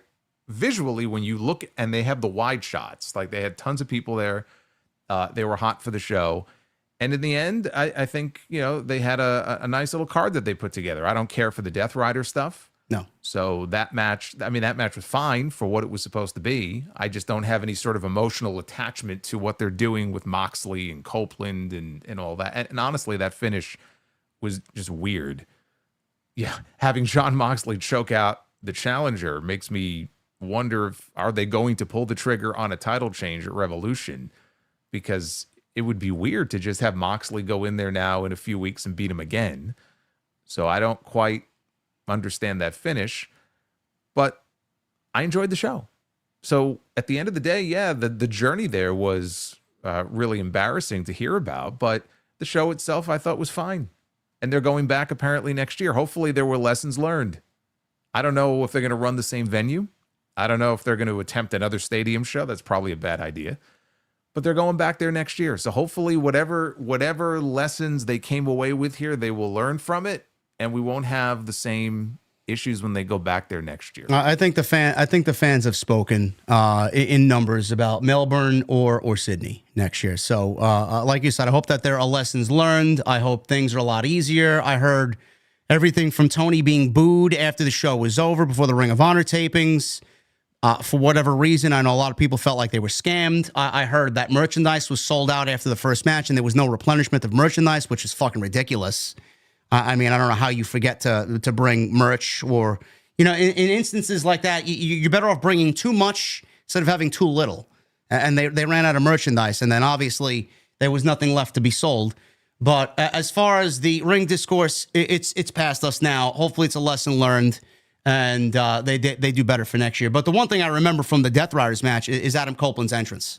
I mean, I live for shit like that, and it's only great for me because I love the fucking band, but hearing 13,000 or so people, however many people were there, sing Metalingus, and in unison and sound fucking great doing it. I'm not going to bullshit you. I got fucking teary-eyed just how emotional the fucking band is to me and what Miles Kennedy's lyrics mean to me. I thought that was fucking incredible. I mean, that's what we live for. That made the whole fucking show for me. Those are moments that you don't forget. And AEW is great at that type of shit, and that was a fucking huge moment for me. Well, yeah, I mean, the song ends, and they just keep going. Yeah. You know, and you could tell he's standing there kind of taking it all in, because that could be the last time he wrestles there. Yep. You know, I mean, is he going to have a match there next year? I don't know. You know, he's closer to the end of his career than he is the beginning. I can't remember an entrance, though, that he has made to that song where the crowd did that. For that, because they sang the entire chorus or whatever it was. And he just stood there, and it was a great moment. And a lot of these international crowds, they do that sort of thing. You know, they have their own chants or their own sports chants. Randy Orton, right? Randy Orton, his entire career, and he's been doing this a long time, until he showed up in France last year. He never heard the crowd sing his song like that. That was the first time that's happened, right? And that was an overseas show. That's the kind of stuff that you kind of come to love and expect from these international crowds. They're just so boisterous and energetic, and they don't get these shows very often, so they're super into it. So yeah, that was one of the cool moments, one of the coolest moments from that show. And now, of course, they have another event, a pay-per-view, coming up in a few weeks. Coming out of this show, we had 2 big matches that they've added to that Revolution card. Yeah, out of that tag team match that opened the show, which was by far and away the best thing on the entire show, we got Kyle Fletcher and Will Ospreay at Revolution inside a steel cage match. And I'm going Fletcher's got to win that. I mean, Ospreay got the win at World's End in the Continental Classic. Fletcher's got to win this one. I'm sorry. And then we got Omega and Takeshita for the International Championship. But the way to get that, I thought I heard Kenny Omega flat out challenge Takeshita for the International Championship. And then come to find out the very next day, AEW makes this weird eliminator type style thing for Dynamite. It's Orange Cassidy and Roderick Strong in a one-on-one match. The winner then wrestles Takeshita, and the winner of that match wrestles Omega at the pay-per-view. Meanwhile, why are we taking Kenny Omega and putting him at the end of this when Takeshita's the champion? Shouldn't we be fighting to find out who wrestles Takeshita and not Kenny Omega? It's like, how did we get there? Why is that even necessary? Just give me 2 weeks with some good dialogue and a good story for Omega and Takeshita. What'd you think of that? I thought it was a weird call, you know, given that he went out and specifically, it wasn't just that he challenged the international champion, like he challenged Takeshita for the title. Yeah. Because Takeshita has 2 wins over him. You know, Takeshita pinned him in a 6-man tag at the first Wembley show. And in that same week, the following weekend, he beat him in a singles match. So his whole promo, the point of the promo, it had really very little to do with the title. It was more about, okay, I dare you to beat me for a 3rd time. So now they're setting up a scenario where we may not even get the match. But that was the whole point of Kenny's promo. So that's what I didn't understand. I mean, they're doing it because they just want to kill time on TV. Cassidy and Roddy are 2 former international champions. I assume that's why they were selected. We haven't even seen Orange Cassidy on TV in how long? A month? He wrestled Paige on the first show of the year. Right. So, okay. Oh, well, a month and a half. Yeah. So we haven't seen him recently on TV. I assume they were selected for this match because they've both been international champion before. So it's just a way for them to kill TV time, but they could have killed TV time in any number of ways. That to me is what made it so weird. The promo was really centered around, this is our 3rd time doing this. I dare you to beat me for a 3rd time, even though he's the challenger. It's almost like he's the champion in this case, right? Well, he's going to be the champion. So he should be. Yeah. He should be. Because I have to assume the plan is to put the title on him and then slowly build to champion against champion in Texas with him and Okada. And then unify the titles. They should. Yeah. I don't know if they will, but they should. But the question is, if they unify the titles, you have to unify them as one single international champion, not continental champion. Yeah, I said on Twitter that they should make an intercontinental title. I didn't know that WWE had that trademark, so they can't even use that. So yeah, international championship would be the right way to go. Well, I mean, they had an intercontinental champion in New Japan though previously. Yeah, I know. Someone told me that. I guess that doesn't matter because it's overseas and not here in America. But here in America, WWE has that trademarked. Yeah, but you know what? Even if they didn't have a trademark, they'd get so much shit for just copying WWE. Yeah. You know, they're better off not even bothering. I never saw the need for a continental title.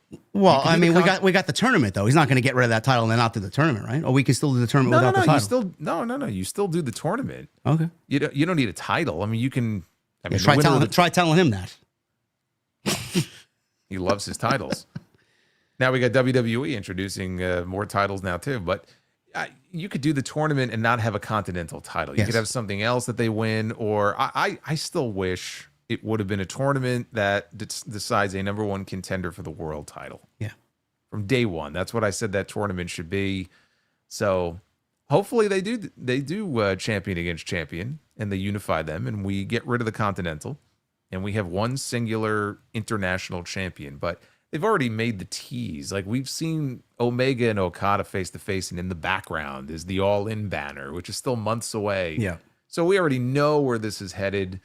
And the other match, of course, like you said, is a cage match with Ospreay and Fletcher. I get what you're saying about how Fletcher should win, and Fletcher would obviously benefit from a win. I'm not feeling like that's going to be the outcome here.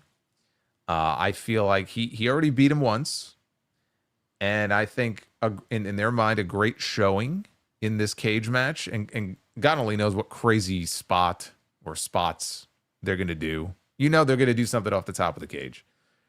As long as nobody breaks their leg. I shudder to think what it's going to be, but you know they're going to do something spectacular in this match. And in their mind, it might be enough for him to just go out there and have, you know, sort of a career performance, even in defeat.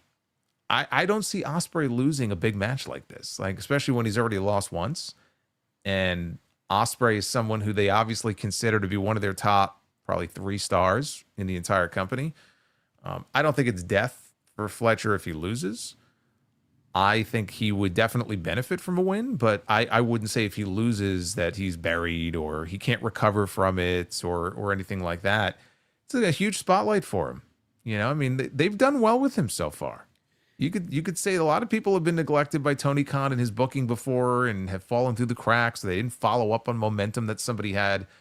Kyle Fletcher is in a much better position now than he was 6 months ago. Like you can't argue with me on that. You cannot argue with me that he is in a lateral spot or a worse spot now than he was 6 months ago. Well, so I thought that he was going to go fade away after the Continental Classic. I'm surprised he's still in a prominent role, so good on them. Still in a prominent role. Even if he loses at Revolution, I don't think that changes. It's on Tony to make sure, you know, that he's still featured in a prominent role, even if he loses. But win, lose, or draw, I mean, those are 2 huge matches that make that show a lot more desirable. Because Moxley and Copeland, I'm not saying they're going to have a bad match, but it does nothing for me. No, it does nothing for me, and everybody's going to be waiting. Christian's got that contract. I'm sure there'll be a tease or a cash in and fail or whatever the case may be. But I do think that he's going to rear his contract in that match. But and by the way, just to add on top of what you said here about these matches now being announced, we got Fletcher and Ospreay in a cage, Omega and Takeshita for the International Championship. That's what it's going to end up being like, no matter what these matches are on Dynamite. And then you got Cope and Moxley. What hasn't been announced, what we could probably see is coming, MJF versus Adam Page, Ricochet versus Swerve Strickland. I mean, you look at that card with those 4 matches outside the World Championship match, that is a fucking great card. That's a great fucking card for Revolution. Revolution is one of their biggest shows, if not their most important show outside of All In all year. It's always a blow-away show. They always go all in on Revolution. And it looks like if that's the card, it's going to be another year of that. And I would expect there to be one more match between Mariah May and Tony Storm. I could see it, yeah. should be a stipulation match of some kind. I could see like a last woman standing. We already have a cage match, so it wouldn't be a cage. But I think there has to be one more. And after that, you gotta move on. Yeah. Because these 2 women have had this world championship tied up now for, I mean, what, 18 months? I mean, it's a long time. And it really has revolved around these 2 women. And so do a rematch, right? It'll be a 3rd match between them at Revolution. I presume Tony would win. And then they go their separate ways. So you add that match to the card, and that makes the card that much better. What are we doing with Tony? Now, I feel like, obviously, she is, as far as the character work that she's done, the best in the division, obviously. Now, she's a 4-time women's champion. After she gets done with Mariah, what is the natural progression here? I'm thinking long term, going into All In. What is the big women's program going into All In? Is it going to be Mercedes versus somebody else like a Megan Bain? Or I know the fans are very vocal about Athena, being that she's from Texas and she should be in that match, and that would be a fucking unbelievable match if it does happen, but I don't really see it, and I have no faith in Tony doing that. And then Tony, what are we doing with Tony? Is it going to be somebody else that we don't know? She's basically done everything. And the point I'm trying to make is, Jason, Tony has done everything. Mercedes has done everything. Is this the time to do Tony and Mercedes at All In? Is that where they're going? I don't think so. No. I mean, 2 totally different titles. I think you get 2 totally different championship matches. What I would like to see them do, I would like to see some real effort in these next few months put behind rehabbing Jamie Hayter. There's a history there with Toni Storm and Jamie Hayter, I believe, when her reign first kicked off, right? It was Toni Storm, correct me if I'm wrong, who took the title from Jamie. Yep.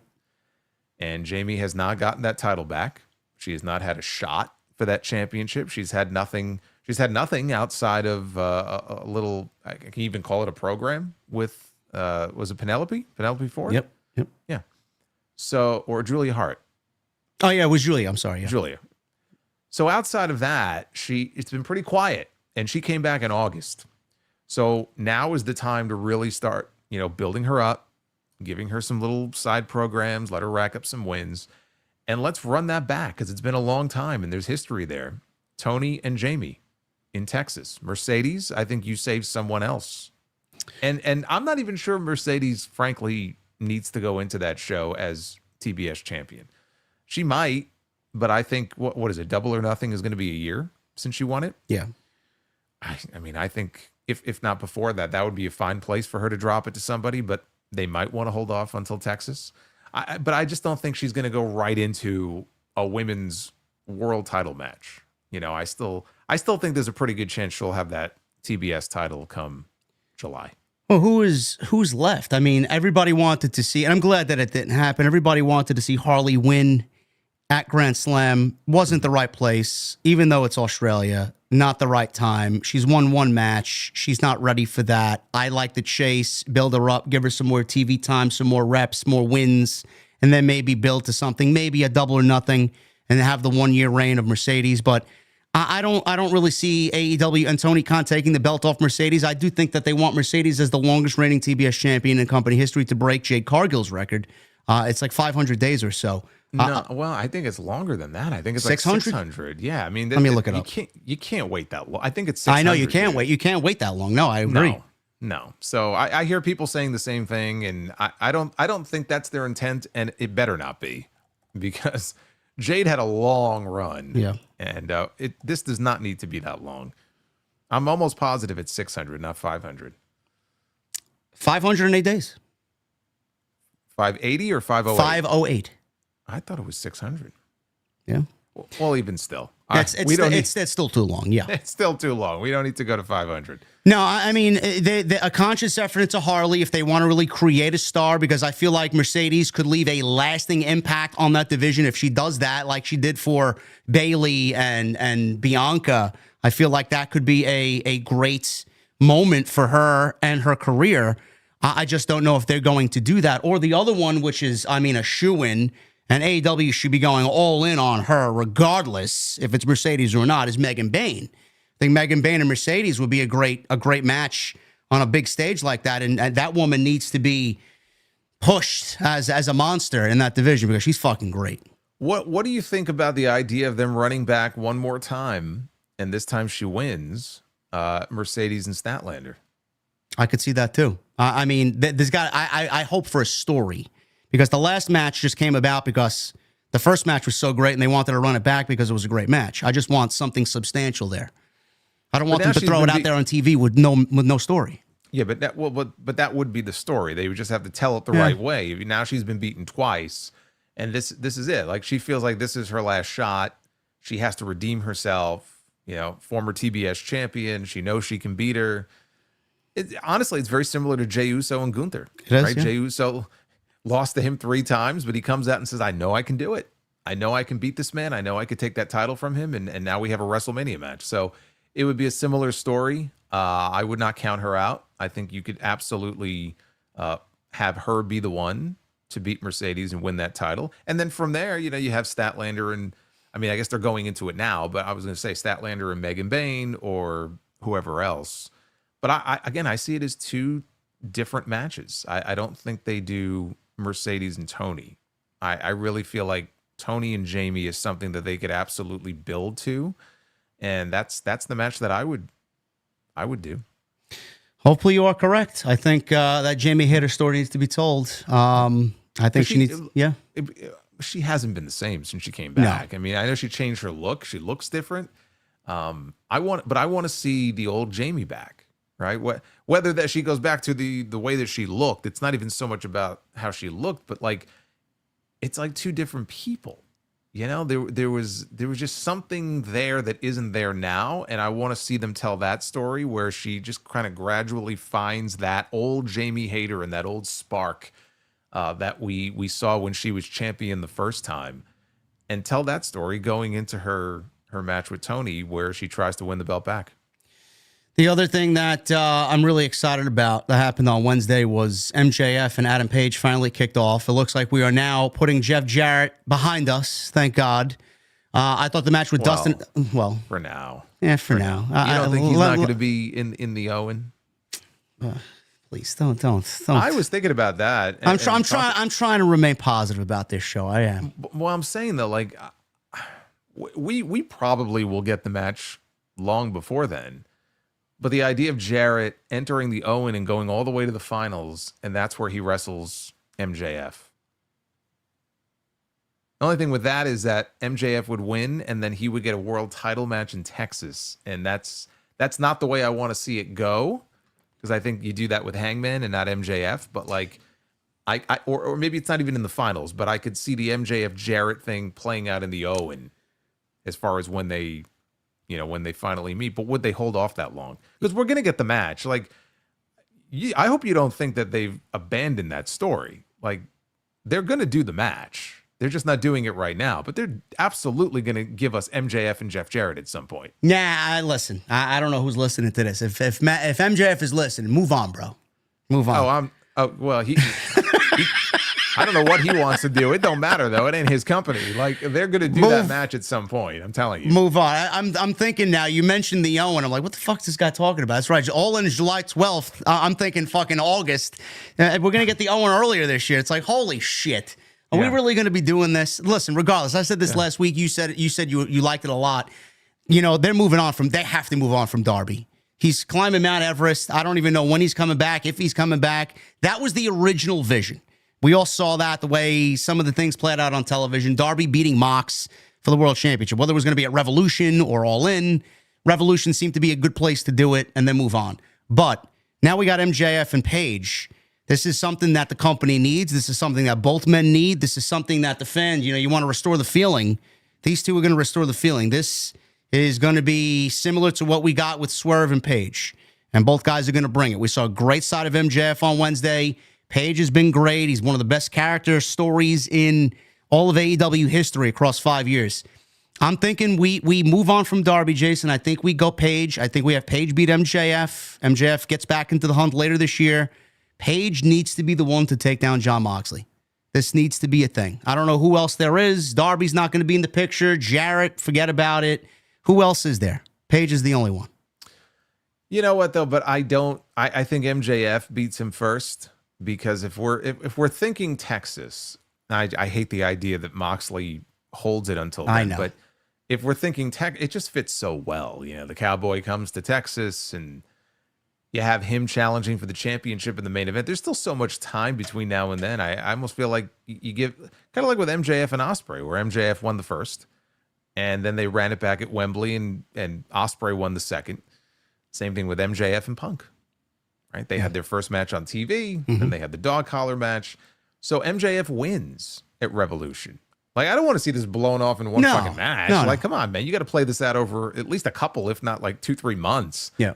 And get 2 matches, maybe 3 out of it, and bridge the gap between now and July So you can have them go back and forth, but in the end, yes, Hangman wins the feud.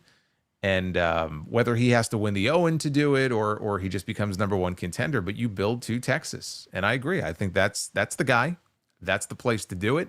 I still say he's the most compelling character on the entire show.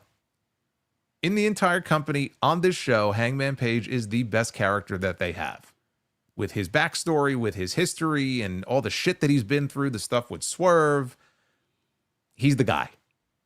And so I would put the championship on him absolutely over Darby. Yeah, there's a lot going into Revolution that I like. There's a lot of potential there that I like. I just got to see it play out, and hopefully they make the right decisions on some of these big-time matches they got coming up.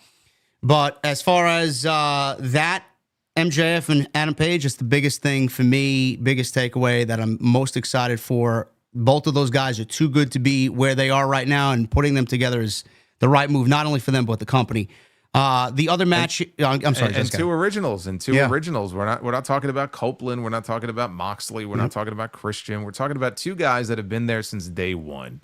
And I think in all the years of this company, they had, I think, one match on TV. They had one match in November of 2019, which was for the first ever Dynamite Diamond Ring.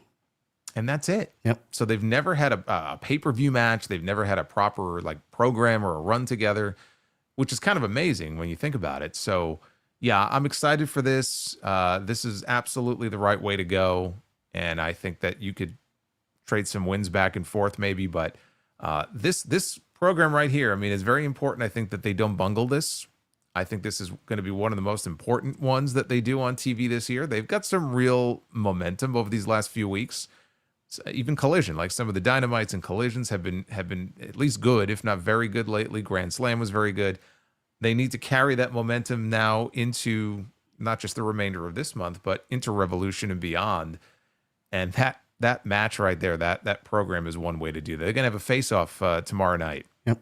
And I think we could get some pretty good promo work from those two guys. That's the segment I'm looking forward to most on Dynamite. How about we get the match at Revolution and then the finals of the Owen end up being Page and MJF for the finals? Yeah, absolutely. All right. Sure. Okay, let's do it. Yeah, let's do it. Grand Slam, Mercedes, like we said, beat Harley.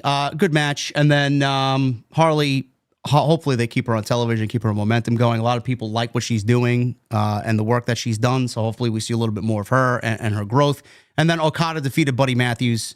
That match got sullied because of the ankle injury. I don't know if it's legit or not. I seen some pictures with him and Rhea on Instagram. Some pictures he was in a crutch or with a crutch. Some were not. They're on their honeymoon. God bless them. But he said he rolled the ankle because of holes in the ring. Whether that's a troll or not, I don't know. You would never know it watching the match, though. No. I mean, I saw the footage after the fact because I didn't notice it when I first watched the match. No, they cut away to it. They cut away to it. Right. But I'm saying, even when the match started, he wasn't limping. He wasn't favoring it. He did midway into the match. I think he kind of worked it in there because it probably was hurting him. And so he was selling the ankle midway through. But really, if you watch the match, you would never know anything was wrong. Not at all. It certainly didn't impact the quality of the match. I thought the match was very good. Obviously, some people are not going to like the finish, with the low blow and everything. That's kind of the way Okada wins a lot of matches. But I thought it was great. Yeah, I thought it was great stuff from these two. Yeah, Buddy Matthews, one of the best, in my opinion, in the world. He loses there to Okada. And then, like we said, Tony beats Mariah. New women's champion, 4 times women's champion is Toni Storm. And we will see what she does going into Revolution. Like Jason said, I could see a final match between her and Mariah at the pay-per-view at Revolution in Los Angeles. One last AEW news and note here. They are keeping their pay-per-view schedule top secret. Apparently, they don't want WWE to know their secrets. They will hold Revolution on March 9th in LA, Dynasty in Philly on April 6th, and then they have All In July 12th, Arlington, Texas, and Forbidden Door. That's going to be in England, the United Kingdom, August 24th. In the latest edition of the Wrestling Observer newsletter, Meltzer reported that the promotion's pay-per-view schedule right now outside those dates is top secret to avoid WWE booking a show on the same night as their pay-per-view events in advance because of the house show that happened in Orlando, Florida, that went head-to-head with World's End. Meltzer wrote, one of the reasons AEW pay-per-view dates aren't being announced well in advance is because WWE is obviously in the position to counter like they did at World's End, and All In Texas, where they have a Saturday Night's Main Event that same weekend, or that same day, actually. The stuff is being kept top secret, and even those internally don't know of the dates and stuff after April. I mean, does it really matter, Jason? I mean, WWE's going to fucking be WWE, whether AEW wants to keep it top secret or not. You know what? If I'm Tony Khan, I'm doing the same thing. I could see why he wants to do that. They have fucked him before, and so if he wants to make it a little bit harder for them to fuck him, I don't fault him for it, because that's what WWE does sometimes. They play games. I mean, look, you obviously you have to put tickets on sale at some point. You can't wait until the last minute. Yeah. Like a week before, hey, we're doing Double or Nothing next week, you know, in fucking Boise, Idaho. Like, you can't do that. But no, I don't blame him, man. I mean, he's got good reason to worry that they may schedule a date that same, if not that same day, that same weekend, because they've done it before. So in this case, I think it's justified, and I understand it. I get it. I would do the same thing. Or you could just go head on, balls to the wall, and just let the product speak for itself and fuck them. You could, but you could. Again, why give them the satisfaction of knowing and then booking, and it just makes your job more difficult. You know, I mean, it's look, it's fair, it's competition, and it's not like they're not allowed to do it. You know, you're breaking some kind of code of honor or something like that. People, you know, promoters play games. That's what happens. And WWE plays games with the best of them. So I'm just saying, I understand why he would want to keep things a little closer to the vest. So I got no problem with that. AEW likes to be petty. WWE likes to be petty. Any chance they get, Triple H will take to stick it to AEW. So good on Tony. Or as he called it once, what did he call them? The Pissant Company? Pissant Company, yeah. You don't think he wouldn't take the chance to stick it to them if he could? Uh-huh. He would. Guys, thank you very much. We have over 1,000 likes on episode 83 of TNT. 2,800 people in here. Thank you guys very much for a great stream. We're going to get into your super chats in just a second. Follow us on social media, YouTube. Everything you need is linked down below in the description of this very video. Make sure you guys continue to hit that thumbs up. Get those super chats in. They will remain open for the duration of the stream. And let's get into your super chats here. Tonight, we're going to start off with Michael Krause, 2 in super chat. Tonight, TNT, let's go. Thank you, Michael. Bader Mohammed. Greetings to you, JD and Jason from Riyadh, Saudi Arabia. What are the best 5 feuds in Randy Orton's career?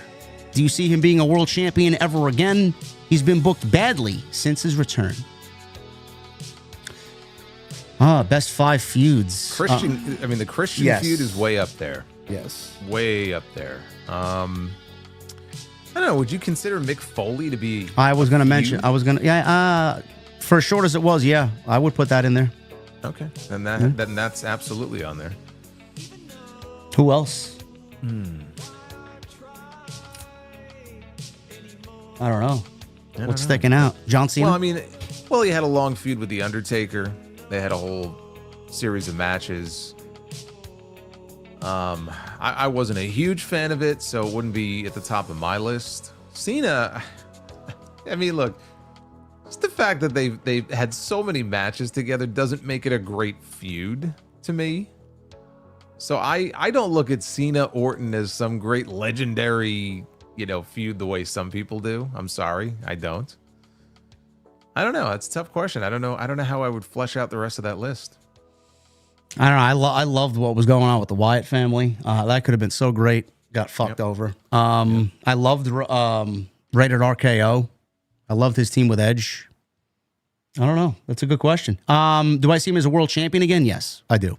He's going to come as close to 17 as possible before he retires.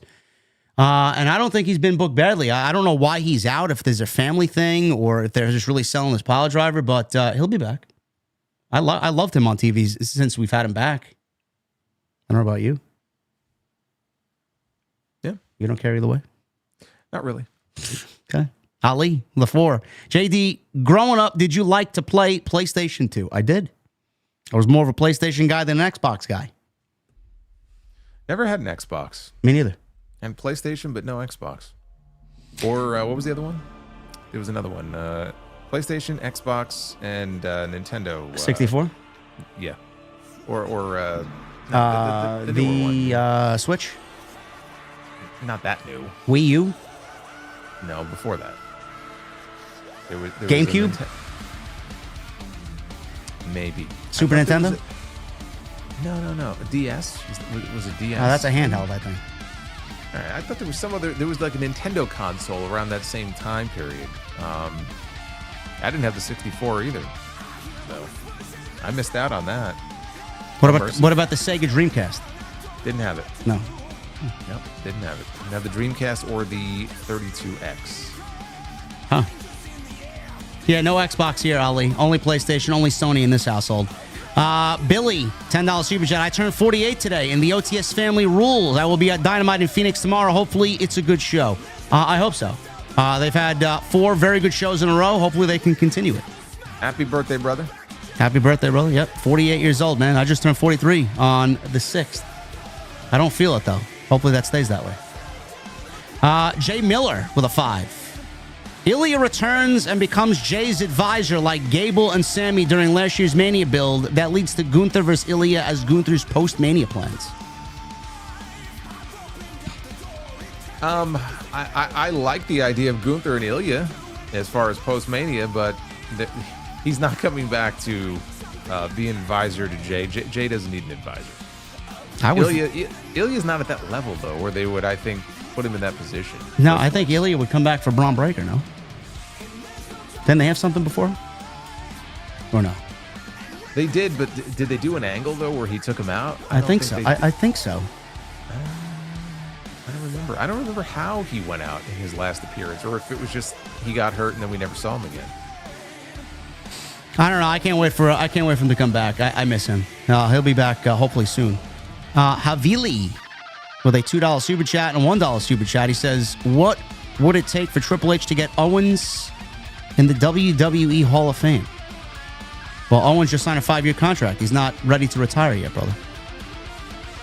He'll be with the WWE for 5 more years. Owens isn't even 40 yet, I don't think, right? No, I don't think so. What are you putting him in the Hall of Fame for? Why are we ending his career? There's a lot more left. Yeah. You guys are putting him into retirement. Summer History with a $20 Super Chat. At Netflix Raw's premiere, the camera angle with The Rock Roman seemed like they'll be doing, or they'll be like, what does it say? Rock Roman seemed like they'll be with Heyman in the middle. Last year was We Want Cody. This year, We Want Rock in NOLA. When you come to WrestleMania 42, we're rolling out the red carpet for you. Oh, boy. Thank you. Listen, if Rock comes back, I could see Roman or Cody, and that's it. But I mean, I'm not holding my breath.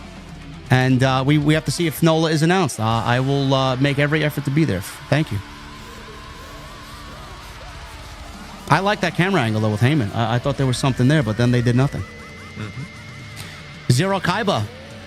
Thank you for the recommitment to the channel memberships, brother. Appreciate you. Ali with a 5. Hey, JD Salamonster, I know Sidro is the comedian, but if you don't mind, I got a funny joke. How do you organize a space party? You plan it. I did like 6 out of 10. 6 out of 10. That's as high as I would go. Thank you, Ali. Appreciate you, man. Michelle with a 5. Is it a slap in the face to AEW Originals that TK seems to put the world title only on ex-WWE guys and is cross hinting at joining forces with Sami? Is it a slap in the face? I wouldn't say it's a slap in the face. I think Tony's trying to do whatever he can to make the product interesting, but I can't imagine everyone's happy.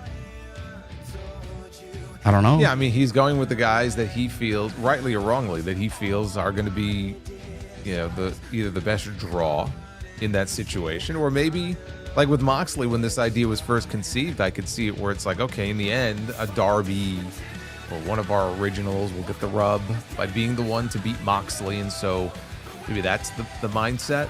You know, we'll put them on a guy, like a more established guy who happened to be with WWE previously. But in the end, it'll be a way to kind of transition the title onto somebody new, or you know, somebody not from there.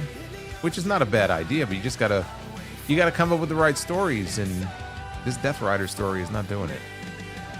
Hardcore Kevin with a $5 super chat. Hey, JD Solo, my grandmother will be laid to rest on February 25. Still can't feel a thing right now, but thank you guys. Your TNT shows keep me up. My thoughts and prayers with you, Kevin. Very sorry to hear that. My condolences. I'm sorry, man. You got a lot of people thinking about you here in the chat and here in this community here, so keep your head up. King Mo Jackson with a $4.99. Heel Sammy, a whole new attitude, music, demeanor, moveset, dyed hair and all. An edgier character would be cool. A darker Balor, too. Solo, thoughts?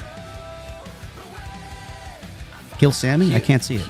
Heel Sammy, like, just changing his entire look and presentation. Yeah. I don't know that stripping everything away from Sami Zayn that makes him so beloved is necessarily the best idea. And also, Kevin Owens went heel. I don't think they need to both go heel.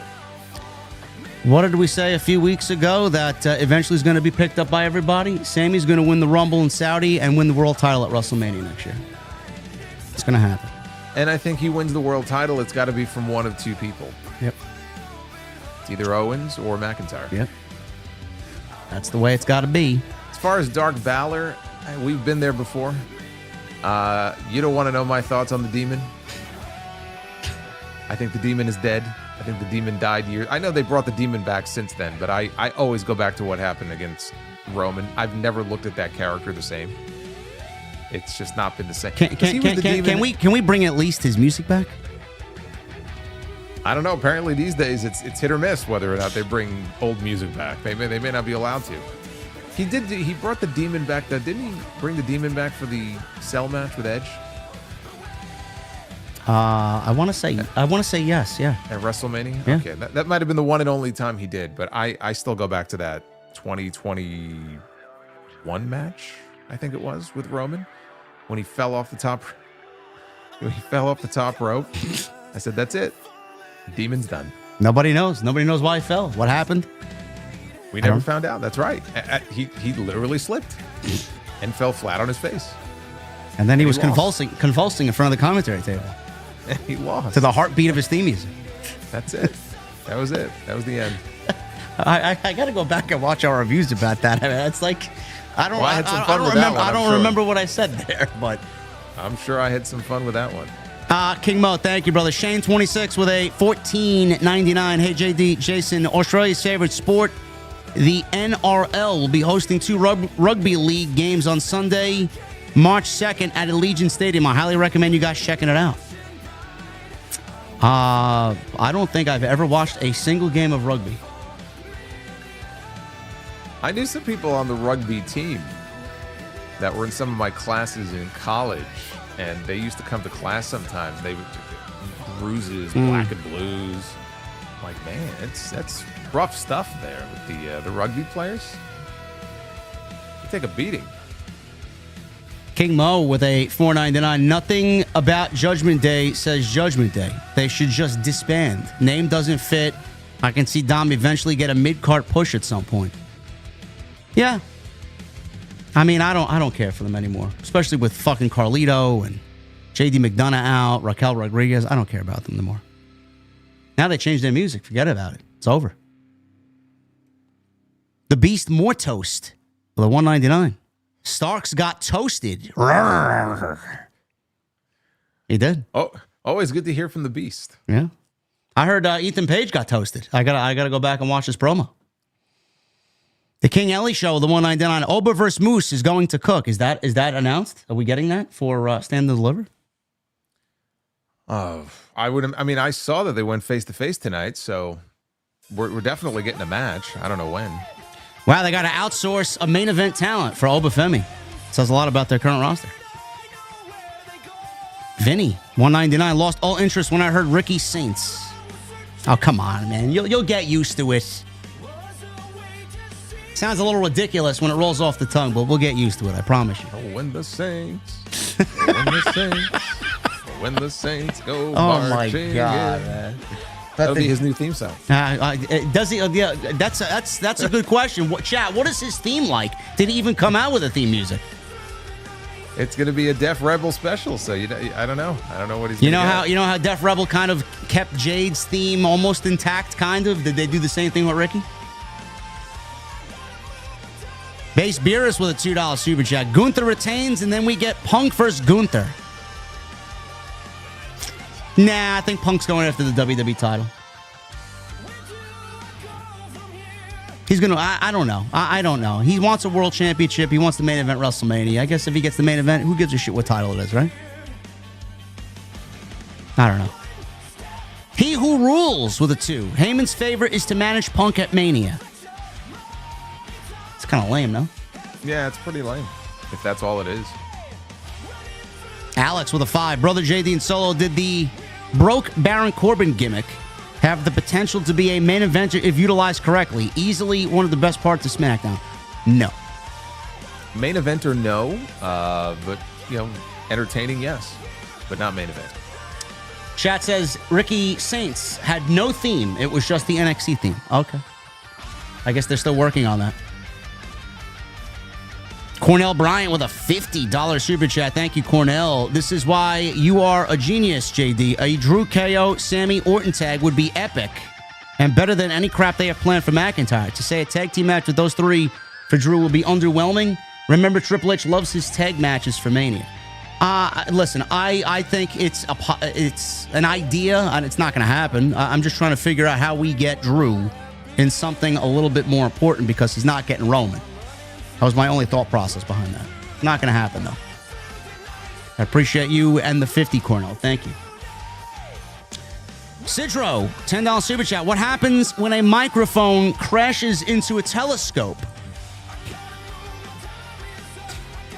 They kaleidoscope.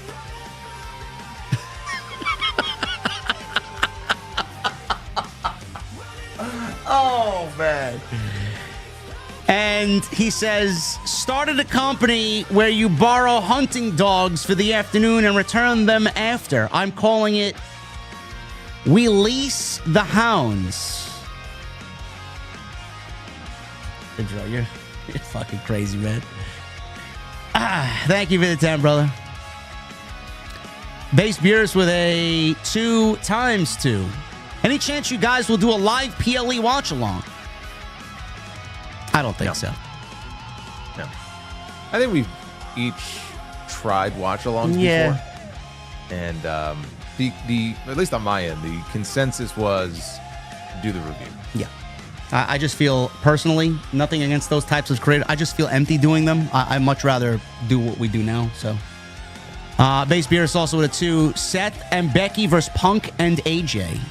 No. You guys got to give it up on AJ, man. She ain't going to be back for Mania. Well, I wasn't even thinking about that. It was just Seth and Becky. They did that once upon a time, and it didn't work out too well, the reaction. So I don't think they're going to go back to Seth and Becky. I think they're going to keep them separate. The biggest reaction in that match was Baron Corbin giving Becky the end of days. Yeah. That was great. They cheered. So did I. Eminem. $10 super chat. A woman asked me how long I can go without stopping. I said, I can go as long as the 8 Mile. Guys, please keep the jokes to Sidra. Please. He says, also, y'all should bring Hog to Huntsville, not Mobile, JD, Alabama. Got true wrestling fans here. Just keep an eye on the socials, man. Hog is doing some big things this year. TSR Sports with a $9.99. You guys think there's a chance Io beats Rhea due to interference by Liv because she thinks Io's easier to beat and it'll naturally create the triple threat for Mania versus trying to shoehorn Io in? Io's not going to beat Rhea on Monday, no. Yeah, no. Rhea losing before Mania, I don't see No. Summer history with a $5 super chat. JD, when you go to NOLA for Mania 42, keep wallet in front pocket, watch for scammers and the crazy shot girls. Enjoy the great food and music here. OTS. I always keep my wallet in my front right pocket. But I usually keep my cell phone in my back pocket, so I'll keep that in mind. But thank you, Summer History. Maybe this guy will come with me and he can show me around town, being that he knows his way around Bourbon Street. I've been there a couple of times. Damon with a 5 from New Zealand. JD, it's always raining on your show because you're so negative, man. Love you, JD. Keep up the good work. Thank you, brother. Goes with my mood, man. A very gray person. I got gray in the beard and I got gray attitude. Arabian Night, $7. Ricky Saints, why? Jade didn't have to change her name. I can't wait for MJF to get his name changed in WWE. Also, would Cardona be a solid signing for NXT? MJF is not getting a name change. Cardona is... He will? Yeah. For MFJ. Just to be different. Maxwell Friedman Jacob. Yeah. Yeah. Well, Maxwell Franklin something. They'll come up with some way to fucking botch it. Oh, man. No, Cardona would go right to the main roster, man. He's way too good. He doesn't need NXT. Yes, Ricky. It's not like that men's division, couldn't use it. I know. I'm sure he would love to be back in some way. He lives in Orlando anyway, so it doesn't really matter. Baby Huey with a 199. Do you think Crush gets inducted with Axe and Smash? That's a good question. I don't think so, though. No. Base Beerus with a 2. DX dropped poop on Vince McMahon in 2006. Break it down. Well, we know what came out of that in 2024. So didn't Eddie do that to Big Show on SmackDown once? Maybe that's why I had Big Show on my notes for Layla McCool or Late Cool or Michelle McCool. I don't know. I still don't know why Big Show was in my notes. The fuck was I thinking? Arrow Stream with a 5. You must be a real American to survive drinking real American beer, brother. It doesn't taste real American, I'll tell you that. Rojo Bear with a 2. He says, hashtag ringy. Rojo Bear. Rojo Bear. What did I say? He said Rojo Bear. Rojo Bear, $2 super. She says Ring Gate. Was it a Ring Gate? Was it that scandalous? I don't know. You tell me. You did a fucking 34-minute video on it. So you tell me, mister. I don't know, man. I like riling up the sickos, bro. What can I tell you? Sidro with a 2. Small ring. Size don't matter. It's what you do with it. Yes, thank you. Like, I haven't heard that 16 fucking times this last 48 hours. Thanks, Sidro.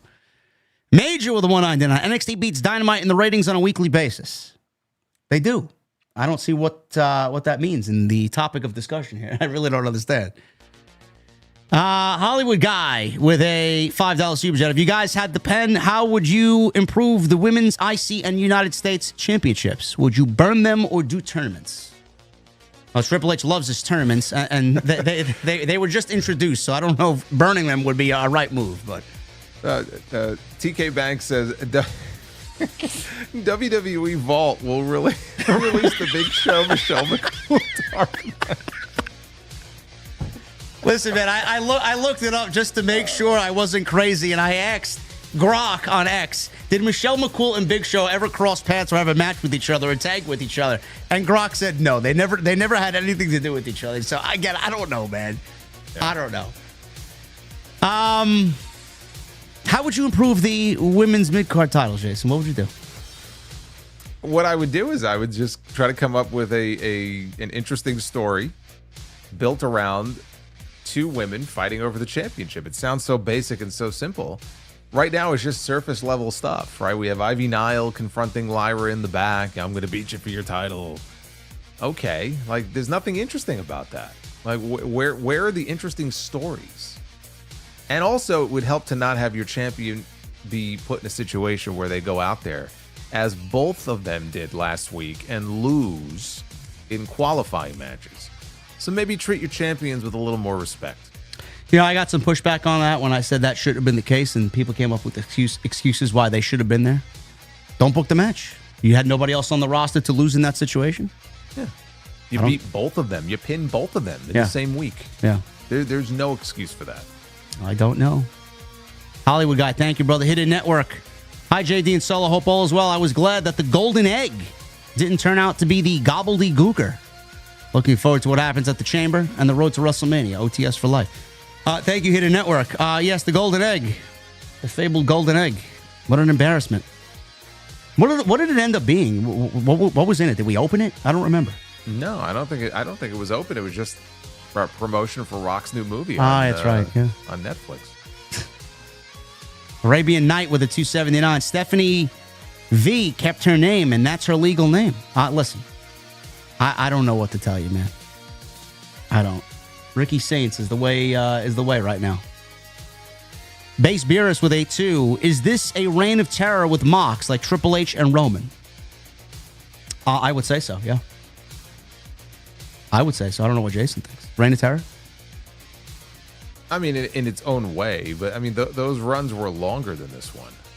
So I might agree with you more in 6 months if he's still running around with that belt. If there is a belt. We haven't seen the belt since October. Yeah. Hitman 600 with a 499. Instead of Randy attacking KO at the Chamber, what if he helps him and it leads to the Cody story? Well, I mean, what happens with, like Jason said, who wins the Chamber? Like, Randy's not going to get Cody if he's not in the Chamber. It doesn't work. It just doesn't work. I mean, if he stole somebody's spot in the Chamber somehow, then yeah, you could do that. But failing that, he's not in the Chamber. The Chamber is to decide Cody's opponent. It doesn't work. Demeter Bullion. I'm a professional and no big words with a 799. Salutations, esteemed gentlemen, Mr. JD and Solo. I'd be delighted to solicit your expert opinions regarding a prospective opponent for LA Knight at WrestleMania 41. And then he says nothing else after that. He doesn't give us the opponent. I have no suggestion here. I mean, just leaving it open-ended like that. I said Drew McIntyre, honestly. Because otherwise, it's just going to be him and Nakamura in a rematch for a title God. I mean, does anybody care about this at this point? Thank you, Demeter. I could see that. I could get behind that if that's what they want to do. Genitals. It's like Liver Morgan. Get those two together. Genitals with the 199. I love you guys. JD and Solo for life. Thank you, Genitals. I appreciate that. Thank you. Thank you, I can't even say. Thank you, Jenna. Cool, bro, with a 199. AEW Grand Slam ring had a good personality. Yeah, it was bouncy. It's a very bouncy personality. Base Beerus with a 2. Buy or sell. Great Dane or Great Collie? I think Great Danes get very big. Yeah, that's a no for me. I'm going to go Great Collie. I'm not familiar with the Great Collie, but just based on the Great Dane size, I'm going Great Collie. Yeah, but you know what the worst? I say worst, but like in terms of how big they get, you ever see a bull mastiff? Yes. Oh my God, Dustin Rhodes will occasionally post pictures. He might have more than one dog. But he's got this mastiff, dude. I swear it's bigger than him. Yeah, I've seen it. Yeah. I mean, how do you take care of that? How do you deal with it? I don't know. I could never in 1,000 lifetimes have a dog that size in the house. Imagine what that must look like when you walk the dog. You have to pick up after him. With a dog that big. Imagine the fucking fur all around the house. Never mind. All over the couch. Slobber everywhere. Yeah. Thank you, Base Beerus. Boots with a 15. JDIX Solomon answered this question years ago and wanted to get your thoughts. Do you think ballet instructor tells their students this ain't pro wrestling? Do I think the ballet instructor tells their students I would say yes. What was your answer for that? I don't remember, but I that's always a common thing where it's like, oh, wrestling, it ain't ballet. And then all the ballet people get upset because ballet is very hard. And, you know, this is a lot that goes into ballet. So do the ballet instructors say, well, it ain't wrestling? I would say yes. I don't know. I've never been to ballet class before. How the hell should I know? Me neither. But I do have to thank Boots, who gifted 50 memberships last night to me. So thank you, Boots. Wow. Boots generously had a $250 bomb last night. Thank you, Boots. There you go. Boots rocking and rolling over here for both communities. Appreciate it. Nisha No message with a $1 super chat. Thank you, Nisha. Thomas, 18 months. He says, just came back from Texas and New Mexico for my gamer friend's wedding. I'm glad to be back to the OTS venue and on TNT. Cheers. Thank you, Thomas. Appreciate you, brother. Hopefully your vacation was very good. Sammy in the chat has a theory. I'm not sure about this, about why they might have changed Ricky's name, and it had to do with maybe it was a precondition of his AEW release. But I believe that's his real name. Yes, it is. So I don't think he would be able to have a say in that. I wouldn't think. I don't know.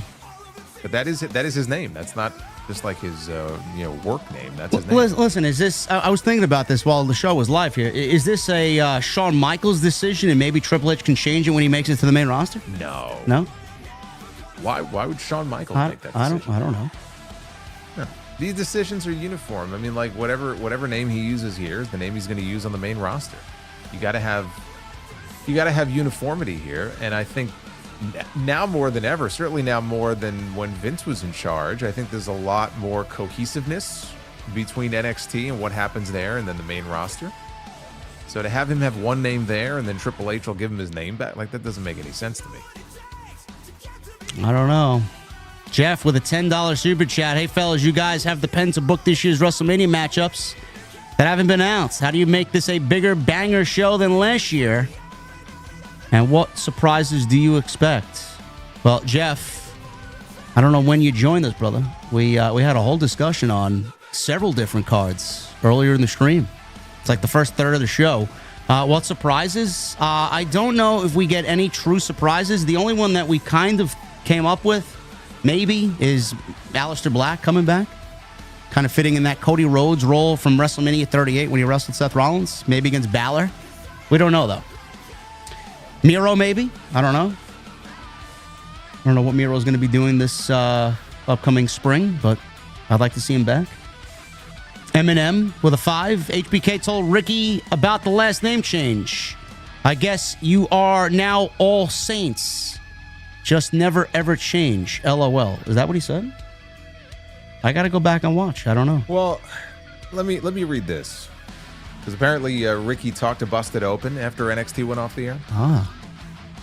So he says that this is what he said about the name change. He said, it's as close as you're going to get to Starks. I like the name. I know a lot of people are going to be... It's going to take time for them to get used to it. I respect that they care so deeply about me that they rebel against the name change. But at the same time, I am a product of New Orleans, first and foremost, and I want to pay respect to that as well. I think this is the best of both worlds, and that means a lot to me. Obviously, I think it's cool to have a piece of home with me, and the person doesn't change. I'm still that guy, so it is what it is. We'll get used to it. Yeah, I mean, the it is what it is thing. I mean, again, that tells me there was a reason he couldn't use his name. Yeah. And he had the chance to call himself, come up with something that he liked. And so as we were talking before, he incorporated, he's from New Orleans, and so he incorporated that into his name. But that reads to me like this was not like he came in and said, I don't want to be Ricky Starks anymore. There was clearly a reason for it, and he doesn't really elaborate on what that is. We will get used to it, chat. Ricky Saints is now on NXT officially. Baby Huey with a $4.99. Do you think Triple H's era will no longer put talent in fucked up storylines or gimmicks as punishment like Vince used to do? No, I don't. He'll just get rid of you if he don't want you anymore. Yeah, he'll pull a Tony and keep you off TV. Yeah. Demeter Bullion says with a $1 super chat, LA Knight's opponent, Sin Cara. We got enough of that on Collision. We have Sin Cara reborn. He's hologram. Thomas with a 2. I like my gray beard. It's great. Yes, it is great. He spelled great, Grayt. Thanks, Thomas. I appreciate you, man. I don't know what the fuck that was for, but thank you, man. Listen, we're getting out of here. I'm going to let this guy sound us off for what was a great episode 83 here on Tuesday Night Titans. Well, I just want to say the best news of the week this past week was, I'm sure many of you saw the video of Chris Bay from TNA, who we have not heard anything about since he got injured in October, which sounded pretty bad that nobody was saying anything. And he was paralyzed, but this video showed him standing up and walking towards the camera, and he is walking and he is on the mend, and that is great news. We've had him even in House of Glory before. He's a tremendous talent. I don't know if he's going to wrestle again. If so, it'll probably be quite some time. But right now, the most important thing is that the man is able to walk and hopefully have a good quality of life. So I was very happy to see that. I was as well. That is unbelievable. Amazing story. And I wish him absolutely nothing but the best. And that was a great thing to see last week. And thank you guys for a great stream. As always, this show is rocking and rolling as we move along here on WrestleMania season. In WrestleMania season, it is unbelievable what you guys are doing as far as the numbers on this show, man. Last week, we did 57,000 views with an average watch time per viewer of 46 minutes. You guys are killing it. And we had almost 3,000 in here on a Tuesday night, 1,100 likes. Thank you guys very much for all your support. Jason and I really appreciate it. We'll see you next week right back here with more TNT for episode 84 next Tuesday on Tuesday Night Titans. We'll see you guys later.